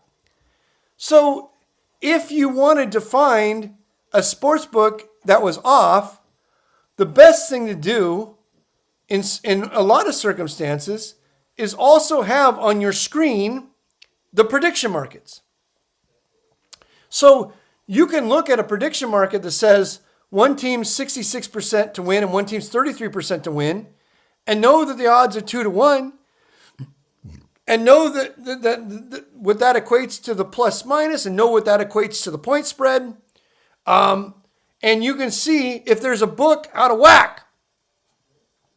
All the prediction markets will get in whack very quickly because there will be people arbing the prediction markets. And all of the books then will get in line very quickly because there will be people arbing that. But there will be a delay, and you can exploit that delay. But at the end of the day, on big events like the Super Bowl, these numbers are going to end up basically perfect. They're going to end up perfect. So there is no advantage whatsoever on the Super Bowl. You cannot get an advantage. You can only bet it for fun. Now, if you're going to bet it for fun, here's what I suggest you do. You just go to a party with people you like and do the Super Bowl squares. Buy a few fucking squares. You're going to get some fucking action. You're going to have fun. You're going to be hanging out with people you like. You're going to drink some beers. You're going to eat some wings. You're going to have some chips and salsa. You're going to have a fucking cauliflower with some fucking ranch on it. I fucking love cauliflower with ranch on it. And you're going to have the Super Bowl squares. First quarter, second quarter, third quarter, full game, whatever. You're going to have Super Bowl squares. If you have a personal code, about actual gambling, Super Bowl squares is not gambling because it's even money. No one has an advantage. That's not gambling. It's fucking around. If you have an actual code about gambling where there's a VIG, it's very unlikely you're going anywhere fucking near the Super Bowl main line. You will find props that are fucked up, completely fucked up. You could destroy props. You'll find props that are offered at many different sports books, and maybe if they're offered at a prediction market, you'll see they're fucking so fucked up. You can destroy props based on whatever your limit is that you can bet. You might be able to destroy a bunch of like odd bets based on finding weak spots. But if you're going to bet the game or even a quarter, you're just 0% chance you have an advantage. 0%. These lines. Do you have an opinion on? Do you have an opinion on who you think is going to cover the number for full game? It's what is Or a hunch? sure. What is it? It's still Seattle minus 4.5. 4.5, 5. Yeah, it's if you force me at gunpoint to bet, I think I would take Seattle and the action points. I shouldn't be telling this to somebody with a problem. I shouldn't be telling this. Do you know what action points are? This is it's just like alternate spread, right? Yeah, there's a separate bet. So like if you take Seattle plus 4 or 4.5, then you can take Minus 4.5. Minus you 4.5. take Seattle minus 4.5, whatever. If Seattle wins by 5, whatever, you win money. If they win by 6, so like if they win by 6, you double your money. If they win by 7, you triple your money. 8, quadruple your money. 9, but if it goes the other way and they fucking lose, it goes the other way. So if you wanted Yeah, you don't just risk one. Okay, yeah, I gotcha. So I think the odds. So like, here's the thing. Nobody listen to me right now. I want everybody to turn the volume down because what I'm saying is retarded. It's literally fucking retarded. But this is what I would do if there were a gun to my head. If there were a gun to my head, I can see Seattle winning this game by 21. I can't see fucking New England winning this game by more than a squeak. A squeak. Okay? So what I would do is I would just take action points. I would bet the fucking Seattle with action points. And then if New England wins by a squeak, fuck it, I lose the bet. Who cares? But if Seattle wins by 21, I fucking just mint. I print. I destroy. I fucking shoot loads. My pants are history. My underwear are history. Maybe even the carpet is history. So many fucking loads because every fucking time they score, it just squirts everywhere. I shouldn't have told you that because you have a problem, but I just did. Yeah. Anyway, thanks for the advice, though. Noodles, you're good. You're good. My bad. You're free to ask your AI questions now. Okay, Thanks, Brian, for the help. Enjoy Vegas this weekend. Thanks, brother. Have a good time. Have a good one. Always love your call. Anytime. All right, Grimmy, what's next? Oh, wait, Grimmy. Yo. Hold on, Grimmy. You know I love you, right? But hold on. We're going to go to the chat. And you can help me. Okay. Yeah, I got someone in the chat I want to talk to here. Her name is Ella Belle. She won't take my call, but she'll fucking chat with you in the poker sesh. Can you believe that? How can you call somebody? I know her from something or other from years ago. I told her about this show. And now, instead of taking my calls and talking to me direct, she wants to fucking play around in the chat. Can you believe that? Unbelievable. I told her call on the show. She's scared. Oh, I see. LBell9139. LBell9139, you've been watching the show now. This is at least 2, maybe 3 weeks. I obviously don't bite. Call in. Have a good time. We haven't had a female call in since show number 1. So it's been a while. I can understand why she doesn't want to talk to you. But me, I don't get it, but everybody should want to talk to me. I can understand why she doesn't want to talk to you. You get thrown out of $50 home games. I wouldn't want to talk to you either, but. You want to talk about the home games already? We can talk about the home games. Okay, wait. Let's go through the chat first. Once we get done going through the chat, we'll talk about the home game. Okay. Chip Extractor says, being a nice guy doesn't always pay off. Thank you, Chip Extractor. Love having Chip Extractor in the chat. Old school pro. Chip Extractor says Limon is very consistent in the do what's good for the game and pay the fish and don't fuck the sharks, but I'm more of a go along to get along guy. Okay, that's a good second place. I don't have a problem with that. But anybody who knows me and has been at the table with me knows that I will fucking get in a pro's face. And a euro, I will come as close as I can to hitting them without hitting them. Because I hate those motherfuckers. They're making the game bad.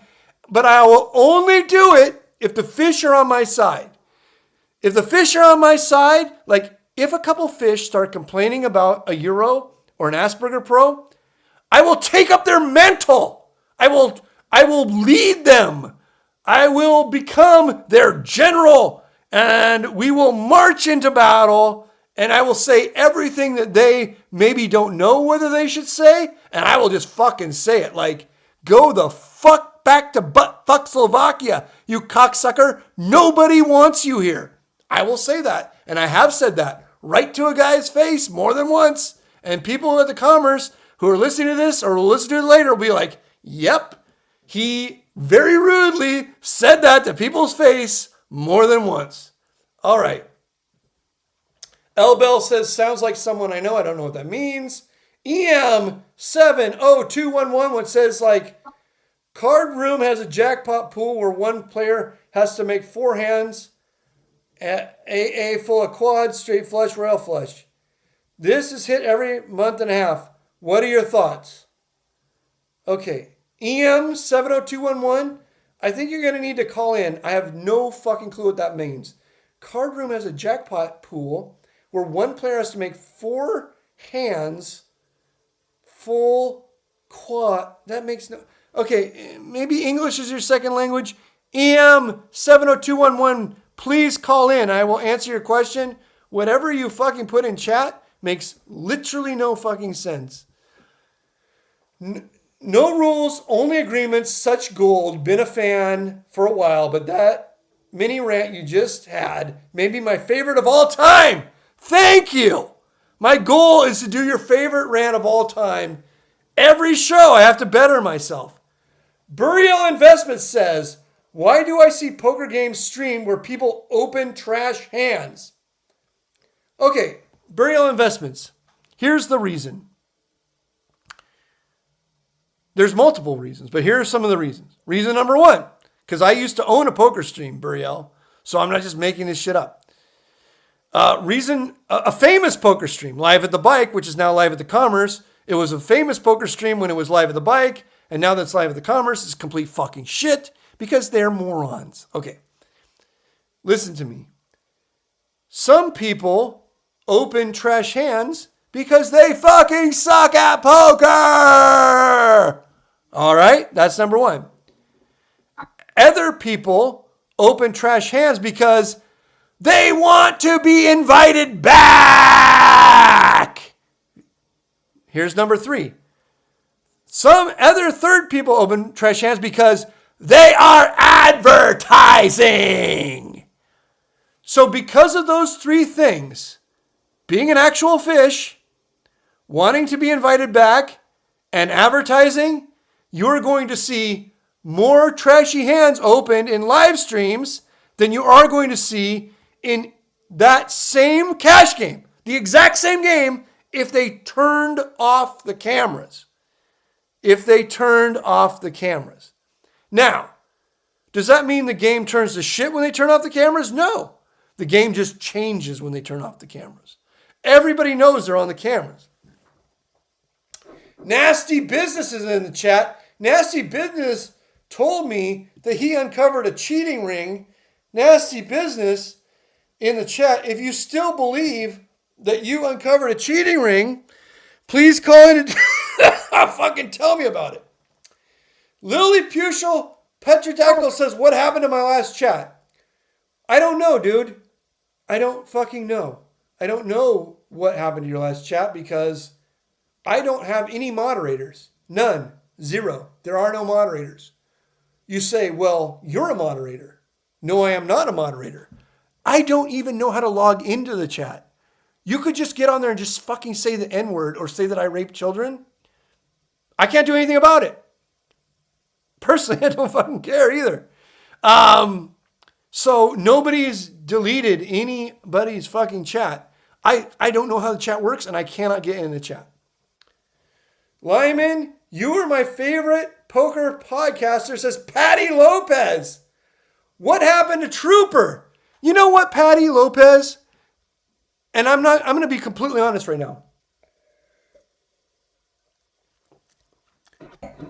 Trooper, when he first started his show, was interesting to me. Not very interesting, but interesting. And Trooper, he was interesting because he invented poker vlogging. He basically invented it. Somebody please clip this and send it to him. I had Trooper on the old show. I had Trooper on Live at the Bike. I tried to help Trooper out. I felt like Trooper had invented something pretty fucking cool. Then he just kept doing the same fucking shit over and fucking over, basically being sort of a failed, mediocre poker player. It got fairly uninteresting. So I'm not being mean right now because I did tell you a good thing about him, and now I'm telling you something else about him, and neither of them are good or bad. They're all just the truth. Now, though, I believe that Trooper has become interesting again. Trooper has become interesting again because he is a sour rooter. He is a slot pro. He's a silver miner. And if he takes this the wrong way, then call in and prove me wrong. But you don't have to prove me wrong because that sounds combative. I'm not saying it in a pejorative way. I actually love the fact that you're a sour rooter. I actually love the fact that you are a silver miner. I actually love the fact that you have a daddy Warbucks backing you to fucking find EV positive slots and then scare the people who are on the machine away so that you can make money. I actually fucking love this. So you can send him the whole fucking clip, and Trooper is not a dumb guy. He will understand that if he sees the whole clip, that I actually do love this. And I will dig into it, and I will learn about it, and he can correct me where I'm wrong, and I will happily accept the corrections. I will happily accept the corrections. But I just love the sour rooter lifestyle. I love the fucking guy on the hover round, zooming around to the fucking Buffalo machine or the Flaming Sevens machine or the Piggy's Wild machine. I don't even know what these fucking machines are. I just love it. I love the idea of a guy, like a fat guy in like a MAGA hat. I just love it. I love this fucking idea of like like a fucking schlubby guy in a fucking MAGA hat on one of those little scooters that they give you free if you're disabled. I love the idea of that guy with like an earbud zooming around the fucking casino, seeing like a like Flaming Sevens machine or fucking Deuces Wild or fucking Miss Piggy or fucking, I don't even know, fucking Golden Buffalo. I don't even know what these fucking machines are. I'm so far removed from this. Like, I just fucking love it. I fucking love it. MAGA hat, straight brim, MAGA hat. Hover round, scooter, fucking zooming around. Fucking, you see the fucking Flaming Sevens machine is EV positive. There's a fucking grandma from St. Louis, Missouri, not the city, the suburbs.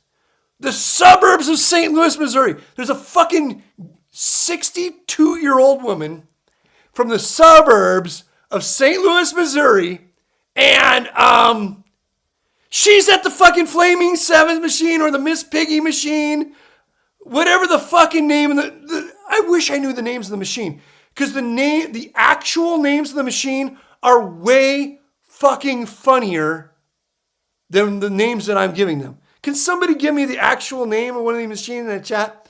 So Huffenpuff. Huh? What? Huff and Puff. Huffenpuff? Yes, Huff and Puff. Thank you, Grimstar. You are the fucking best. This is why I never mute you. Huff and Puff. Okay, I gotta start it over. I have to start over because it's so fucking awesome. There's nothing more awesome than this. Grape ape vape. Yes, vape. Yes. Fucking Grimstar. There's nothing in the world more awesome than this. This is the most... I cannot tell you the joy this brings me. Trooper. I'm down to make a documentary Okay, on this topic. Okay, let me set the scene first. You have Trooper. Las Vegas. Las Vegas, Nevada. Off strip. Stations Casino. Off. El Cortez. That's downtown. Okay. Okay. I think Station Casino is better. This is like who's that comedian? Hey, why do they call it half and half? It's half milk and half cream. They should call it Krilk or meme. Jerry Seinfeld. Okay, this is like Jerry Seinfeld. He wants the perfect fucking words. Because the perfect words make it so much better. You could tell a story with any words you want, the same story. But the perfect words make it so much better. So here we go. I'm going to try and use the perfect fucking wording. And I think Stations Casino is a lot funnier than El Cortez. El Cortez is more cheap and lazy. Stations is much better. Okay, here we go. Somebody can argue with me in the chat if they want. Here we go. The Trooper. The Trooper. I hope he watches this, and I think that he's going to know that it's hilarious. He is going to know this is fucking hilarious. The Trooper, the inventor of poker blogs. The inventor of it. Literally the fucking Albert Einstein of poker vlogs. Trooper. Straight fucking brim cap. MAGA. Because he's MAGA hat. Red. He goes up to the fucking security. He says, I have a limp. I need one of the fucking hover rounds. Security. Schlubby. He's schlubby. We know he's schlubby. Schlubby. Gets the fucking hover round. Now, he's got the fucking hover round. Red. Hover round red. Red hover round. Little fucking fake motorcycle. I gotta paint the whole picture. Little fucking fake motorcycle you have in a casino. Fucking red hover round. Here he is. Zoom. Like a schlubby, sort of like missing one chromosome Hell's Angel.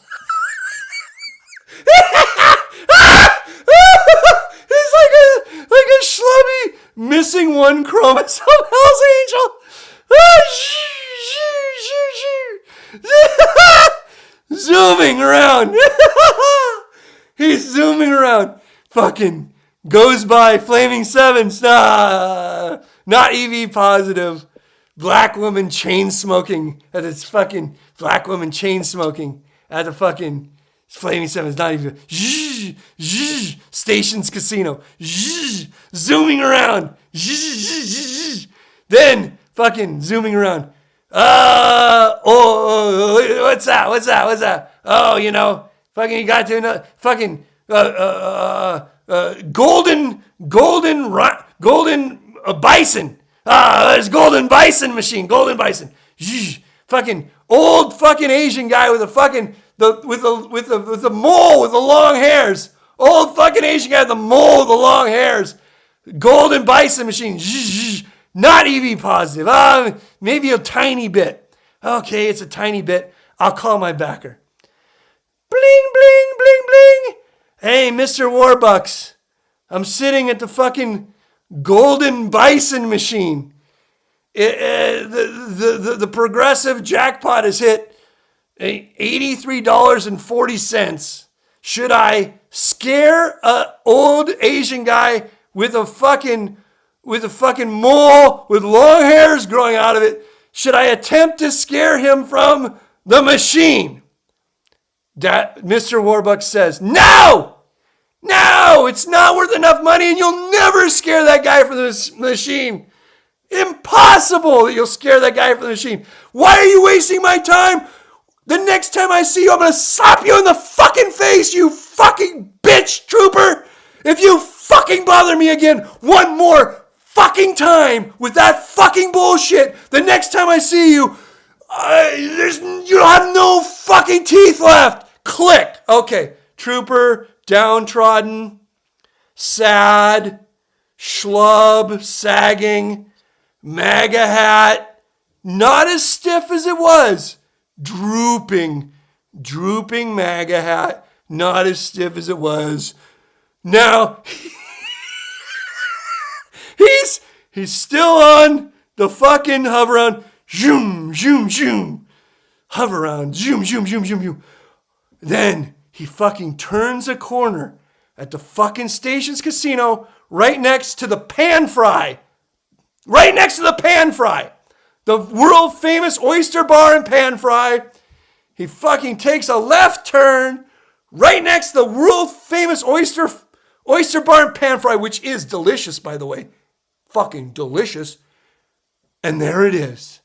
Like fucking a phoenix rising from the ashes. Like fucking Jesus rising from a tomb. There it is. Like the fucking Ark of the Covenant.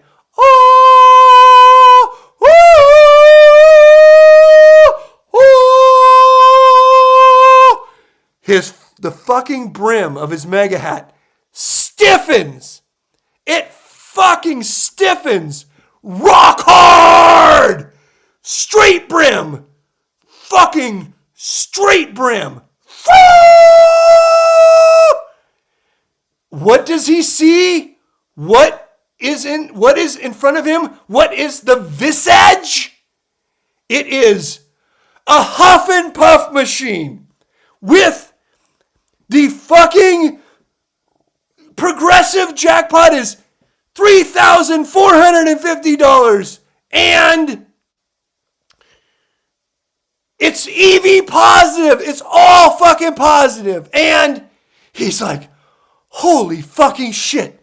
So he gets on his fucking, he gets on the fucking phone. Fucking beep boop, beep boop, beep boop, beep boop, boop. Mr. Warbucks, I'm looking at a fucking, huff and puff machine with a $3,450 progressive, and it's all fucking EV positive. The minimum spin is $10. I can't fucking afford it. I'm broke as shit. The minimum spin is $10 fucking dollars. I will take a photo of it. Will you bankroll it for me? And then Warbucks says, who's sitting at the machine? And he says, it's a 62-year-old woman. And she has on a St. Louis Cardinals t-shirt. He says, is it a jersey? And he says, no, it's a fucking t-shirt. She has on a St. Louis Cardinals t-shirt. And he says, what weapons do you have at your disposal? What weapons, soldier? What weapons do you have at your disposal, soldier? And he says, I have a grape vape.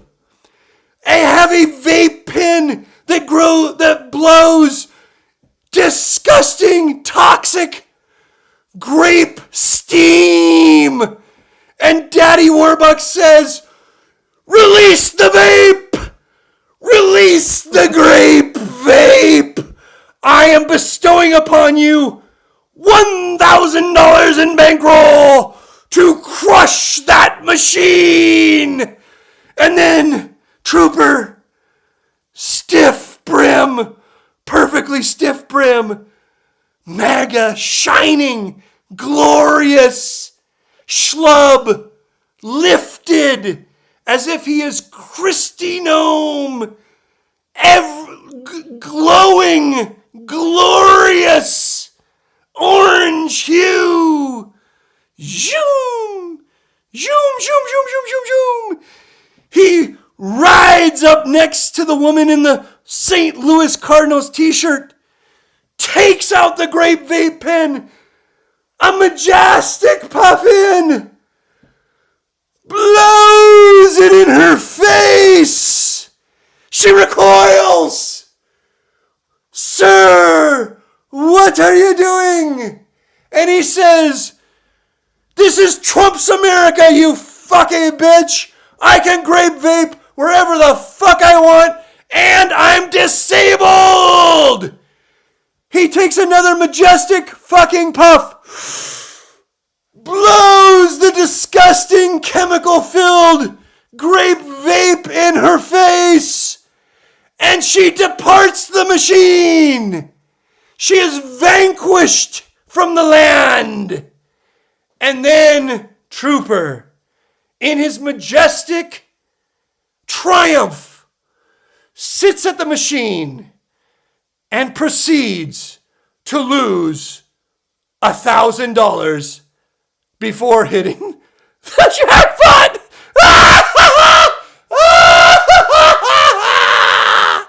And next time Warbucks sees him, he slaps the fucking taste out of his mouth.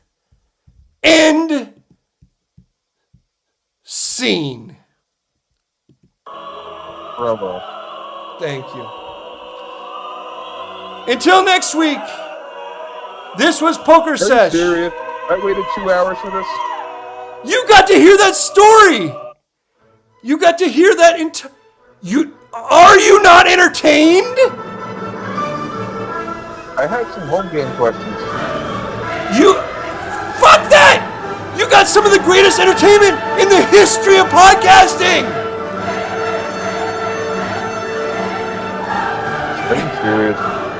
Okay. Do you think you can make the show better than it is right now? In my opinion, yeah. Okay. Okay. You honestly think you can make the show better than it just ended? What you just did would have been better with visuals. Okay. Without visuals, it's nothing. Okay, here it is. The chat can decide. The chat can decide. Ask your question. Be careful of all the questions you have possible to ask. Be careful. You now have to make the show more entertaining than I just ended it. I don't know about more entertaining, but I'll go with the top question. You're already equivocating. You're already equivocating. You've already fucking lost, Grimmy. You've lost. Next, okay, I'm going to take another caller. 310, you're on Pokersesh. Hi, this is Allie Bell. I have some home game questions. Okay, fine. Ask. Who is this? Is this Grimstar? No, this is Allie Bell.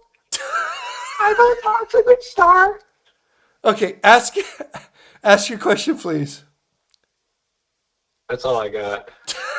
It couldn't be any worse. Okay, listen to me. Fuck. This was Pokersesh. Fuck Grimstar. Fuck 310. Are you fucking serious? Nothing could make the show better than what I just did. Nothing. What I did will go down in history as the greatest one-man play in the history of fucking Advantage Play. Do you, Grimstar? You have nothing to add to that. Nothing. I can't talk over the music. Yes, you. Okay, yell then. I can't even hear myself think over the music. You. Okay. All right. Because. I have questions about deal making.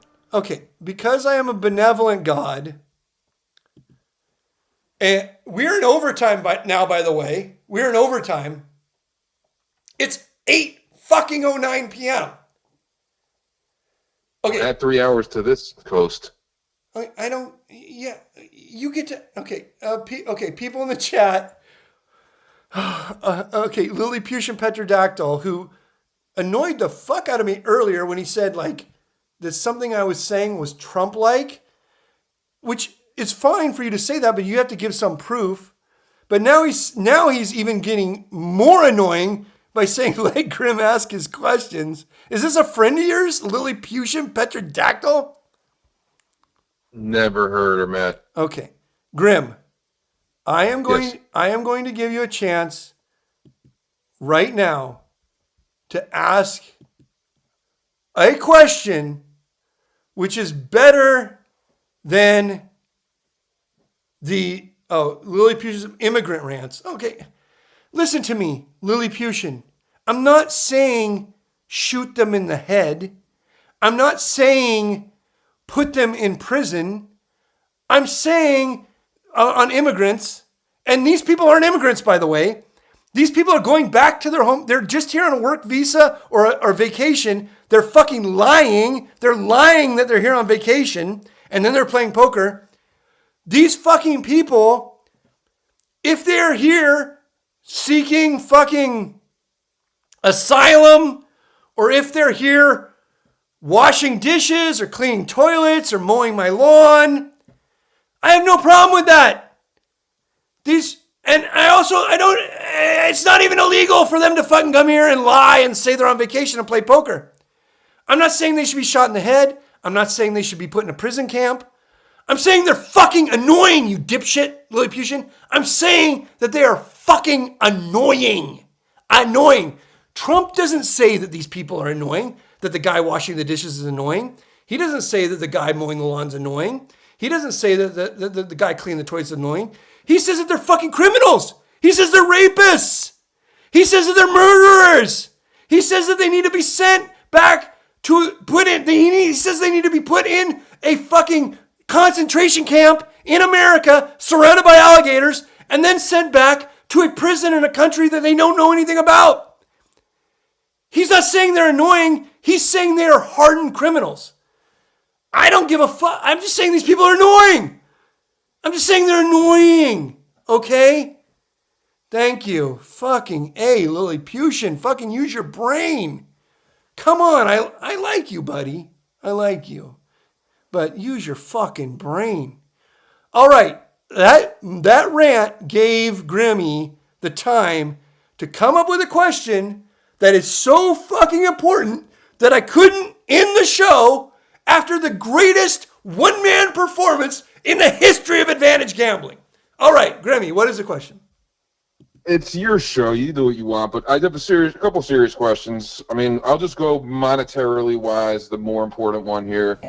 This one literally came out of the blue. Listen, I wanted to call in first call of the show, but I was interrupted by this call out of the blue that came in. Now, hypothetically, we'll say. Okay. So I don't want to make it seem as real as it gets, but let's just say, hypothetically. Wait, Grimmy. Can I ask you, can you first acknowledge, I just want you to acknowledge one thing, that we are in overtime, and overtime, this is the first time we've ever been in overtime, and I want you to acknowledge how amazing it is to be in overtime.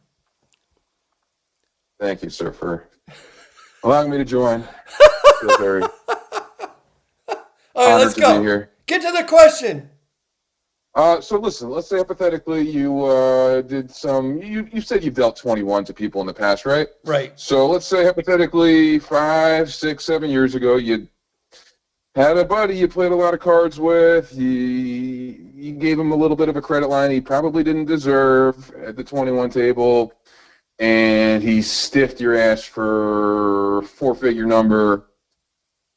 And more or less, when you tried to collect it, gives this whole sob speech about, I'm a Gamblers Anonymous now, I'm not going to pay you, blah, blah, blah, blah, blah.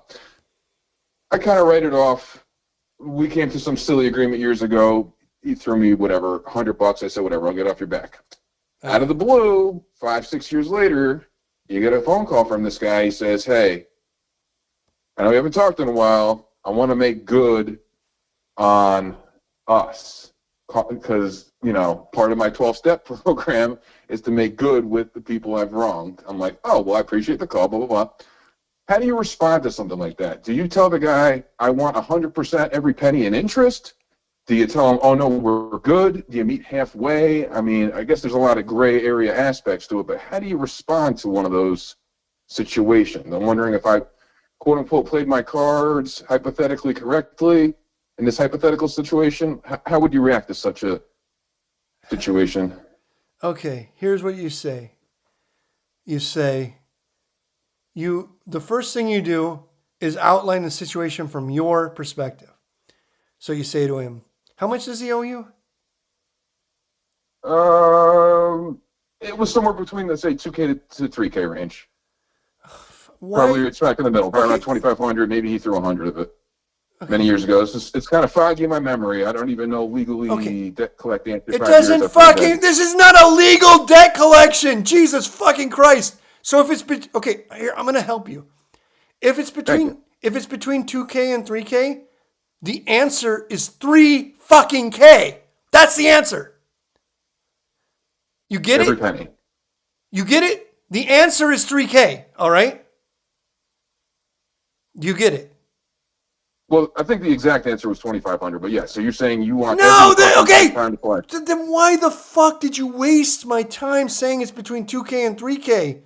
What's the fucking 2,500 directly in between 2K and 3K. Is that for 100% that's the number? 99.99%. There's a chance it could be off, but I'm pretty sure that's the number. Could it be off high? It could be. It could have been 2K flat. Could it be 3K? No, I don't think it was 3K. Could it He's be not a 3K credit? Could it be 2,900? No, he's not 2,900. Could it be 28? No, it's under. Could it be 27? No, it's still under. Could it be 26?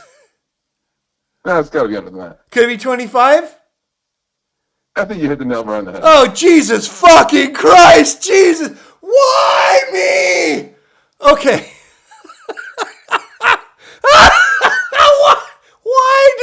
Why do I choose this for myself? Okay. So the answer is 25. And then the guy calls you. Here's the thing, Grim. I've had this exact same thing happen to myself. The exact same thing. Mm-hmm. And then the guy said... That's why I called in, because I know you have the answer. Not many people on earth have this answer. Okay. And then the guy calls me and he says, listen, I've owed you for a long time, and I'm trying to put my life back in order, and I want to settle that debt with you. Okay, now, here's me. I say, oh yeah, let's just say his name's Bobby. I say, Bobby, what's up? Of course, man. I mean, I figured I would see you around sooner or later, and I know you're not a fucking bad guy. Let's fucking get that thing handled. Who knows what'll happen in the future, How's the wife? How's the kids? What a fucking ever, okay? And then I say, okay, I know that it's 2,500. And then I say, all right, so it's not much, whatever. I'm so glad you called me because it's such a small amount. Yeah, just ship me the 5K. All right? Are you fucking getting the hang of this right now? You juice him? No, I don't fucking juice him. I act like I think it's 5K. Oh. And then he says, 5K? I thought I owed you 2,500. And I say, and then I say, oh shit. When was this from? How long ago was this? 5, 6 years? 7 years? Yeah. 8 years? Okay. And then I say, why do you answer everything with like this massive range? 5, 6, 7, 8 years. That is a ridiculous fucking answer. 7 years, I guess. I don't know the exact day. You understand that when you gave me your previous answer on the amount, you said 2 or 3, and then I narrowed it down and you said it's exactly 2,500. So do I need to narrow you down on this too? Is it 8 years? Yes or no? Probably under 8. Is it 7? Probably like exactly 7. Okay, then why not just say 7? Well, I'm just kind of guessing. As I said, it's not written down the day. It doesn't matter. You're annoying the fucking shit out of me here. You're supposed to have the best question of the night. Now listen to me. This is off the hip, but go ahead. 7 years. Off the hip. Okay. So then you say. Shoot from the hip. So then you say, Bobby. This hypothetical call literally just happened. Okay. An hour ago. Okay. I'm fucking. Okay. You say, Bobby. It's not. What do you think it's 2,500? Bobby. What is it? What are we talking about here? We're talking about what? 2019? Was that when I met? Was that when we were hanging out? Was that when we were fucking going over to fucking Barney's Beanery and fucking drinking? Wow, that's fucking so long ago.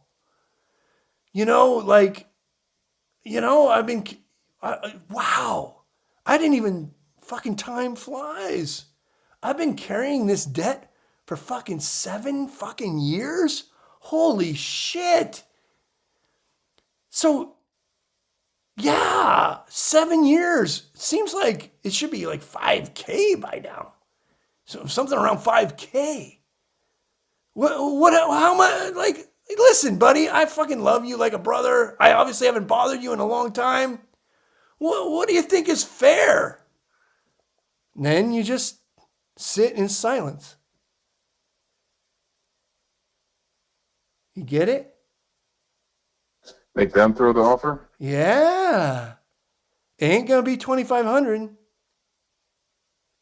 What if it's 3? What if it's 35? What if it's 4? It doesn't matter what it is. It's going to be bigger. You have to be silent, though, which is hard for you. You can't fucking say a word after that.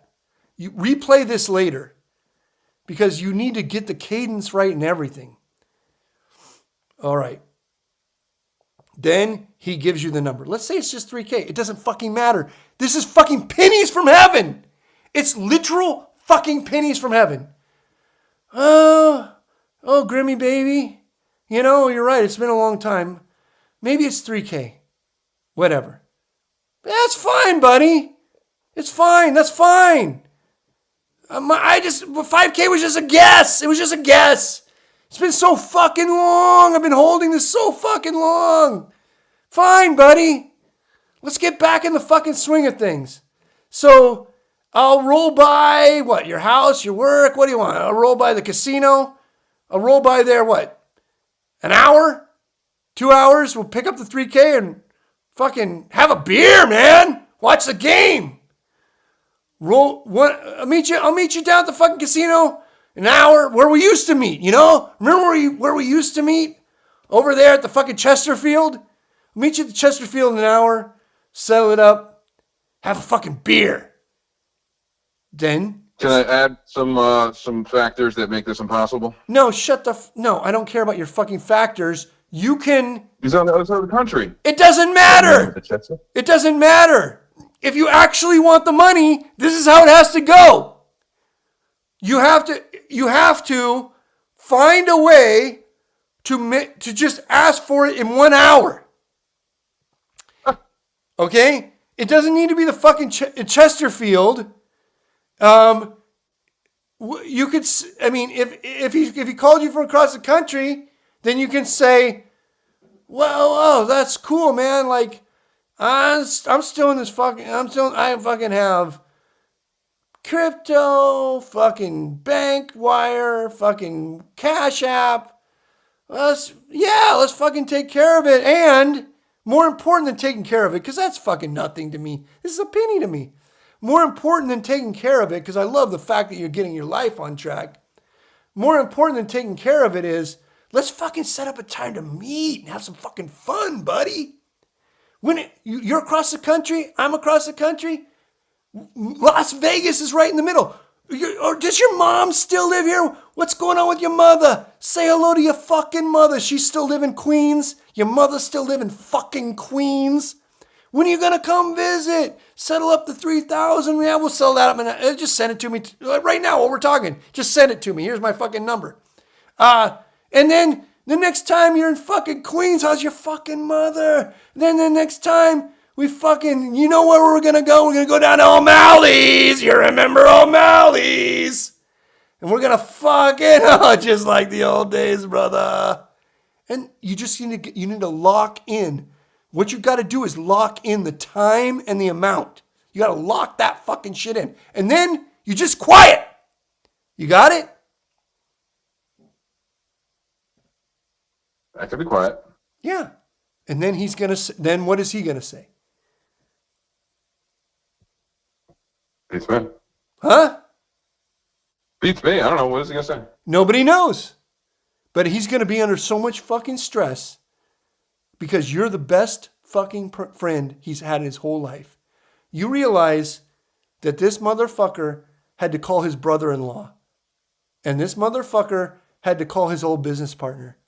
And these people, his brother-in-law, his old business partner, don't have any fucking clue how to handle a debt. They said, "Oh, now you call me. Now, what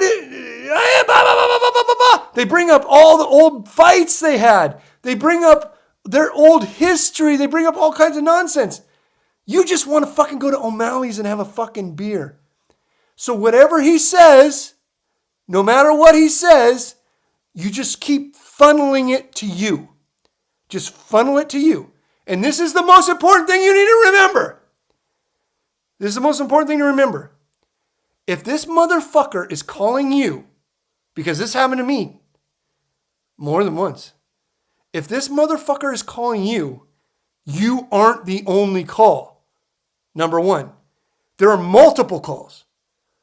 You aren't the only person he owes money to. There are multiple people. I'm nowhere near the top of the list. That was established in our chat. No, because you did your chat wrong. You're horrible at your fucking chat. You could easily move yourself to the top of the list. No matter who fucking calls me that owes me money, I can weasel my way to the top of the list. It's so easy. There's nothing easier than being at the top of the list. Other than maybe his mother. Other than his fucking mother, there's no fucking way. It goes mother, me. Mother, me. Oh. Are you even listening to me? I hear you. So you just got to be the nice guy, good cop, bad cop. You got to be the good cop. You're his only friend. You say yes to everything, but you're confused all the time when he says something you don't like the answer to. He says, "I'm going to send you $100 a month." Then, "Oh, yeah.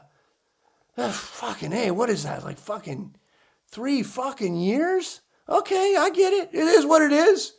You're the good guy in this relationship, but 3 fucking years. I mean, let's get together before then. Let's just get together before then. I don't care about the $100 fucking bucks a month, 3 years, what the fuck. When are we fucking meeting at O'Malley's? That's the most important thing. When are you back in Queens? How's your fucking mother? How is she doing? You understand? They'll just fucking lump sum you. You just got to get yourself to the top of the fucking list. Do you hear what I'm doing here?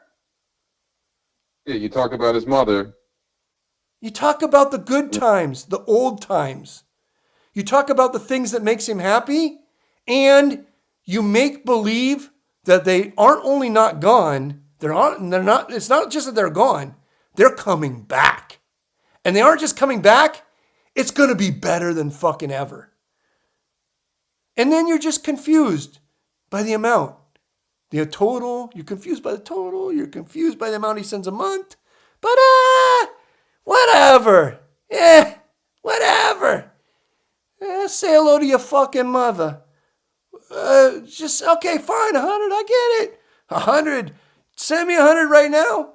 And I'll spend the fucking first 100 at O'Malley's. Remember fucking O'Malley's? Just get the fucking money flowing. You get it? Capiche? All right, brother. Thank you. That wasn't so bad. That call was okay.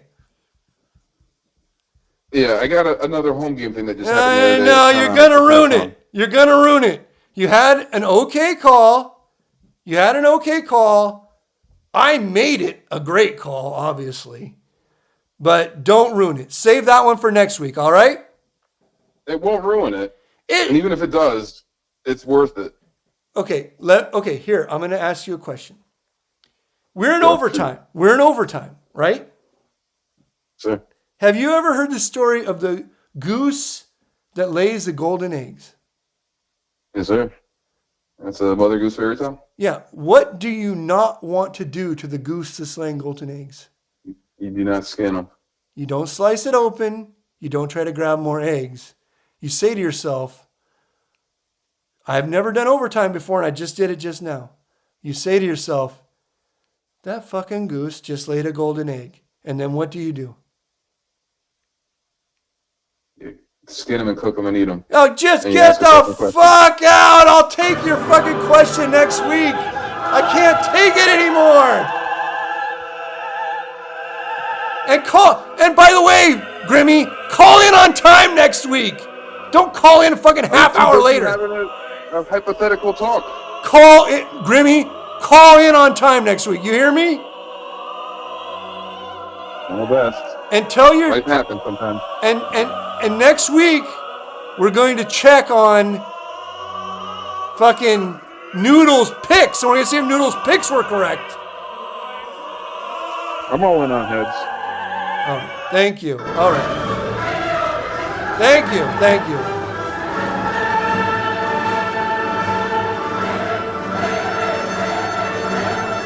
What about the hand then? Goodbye.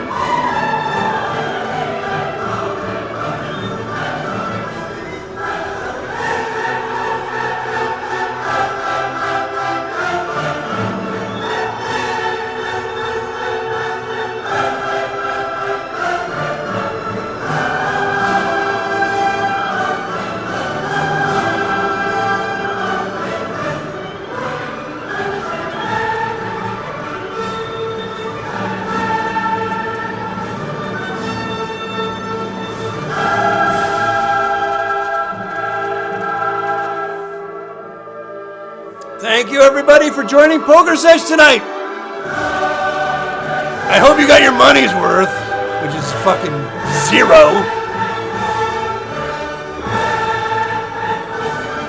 Next week, 6 p.m., Wednesday, live. I expect your calls. Maybe even Trooper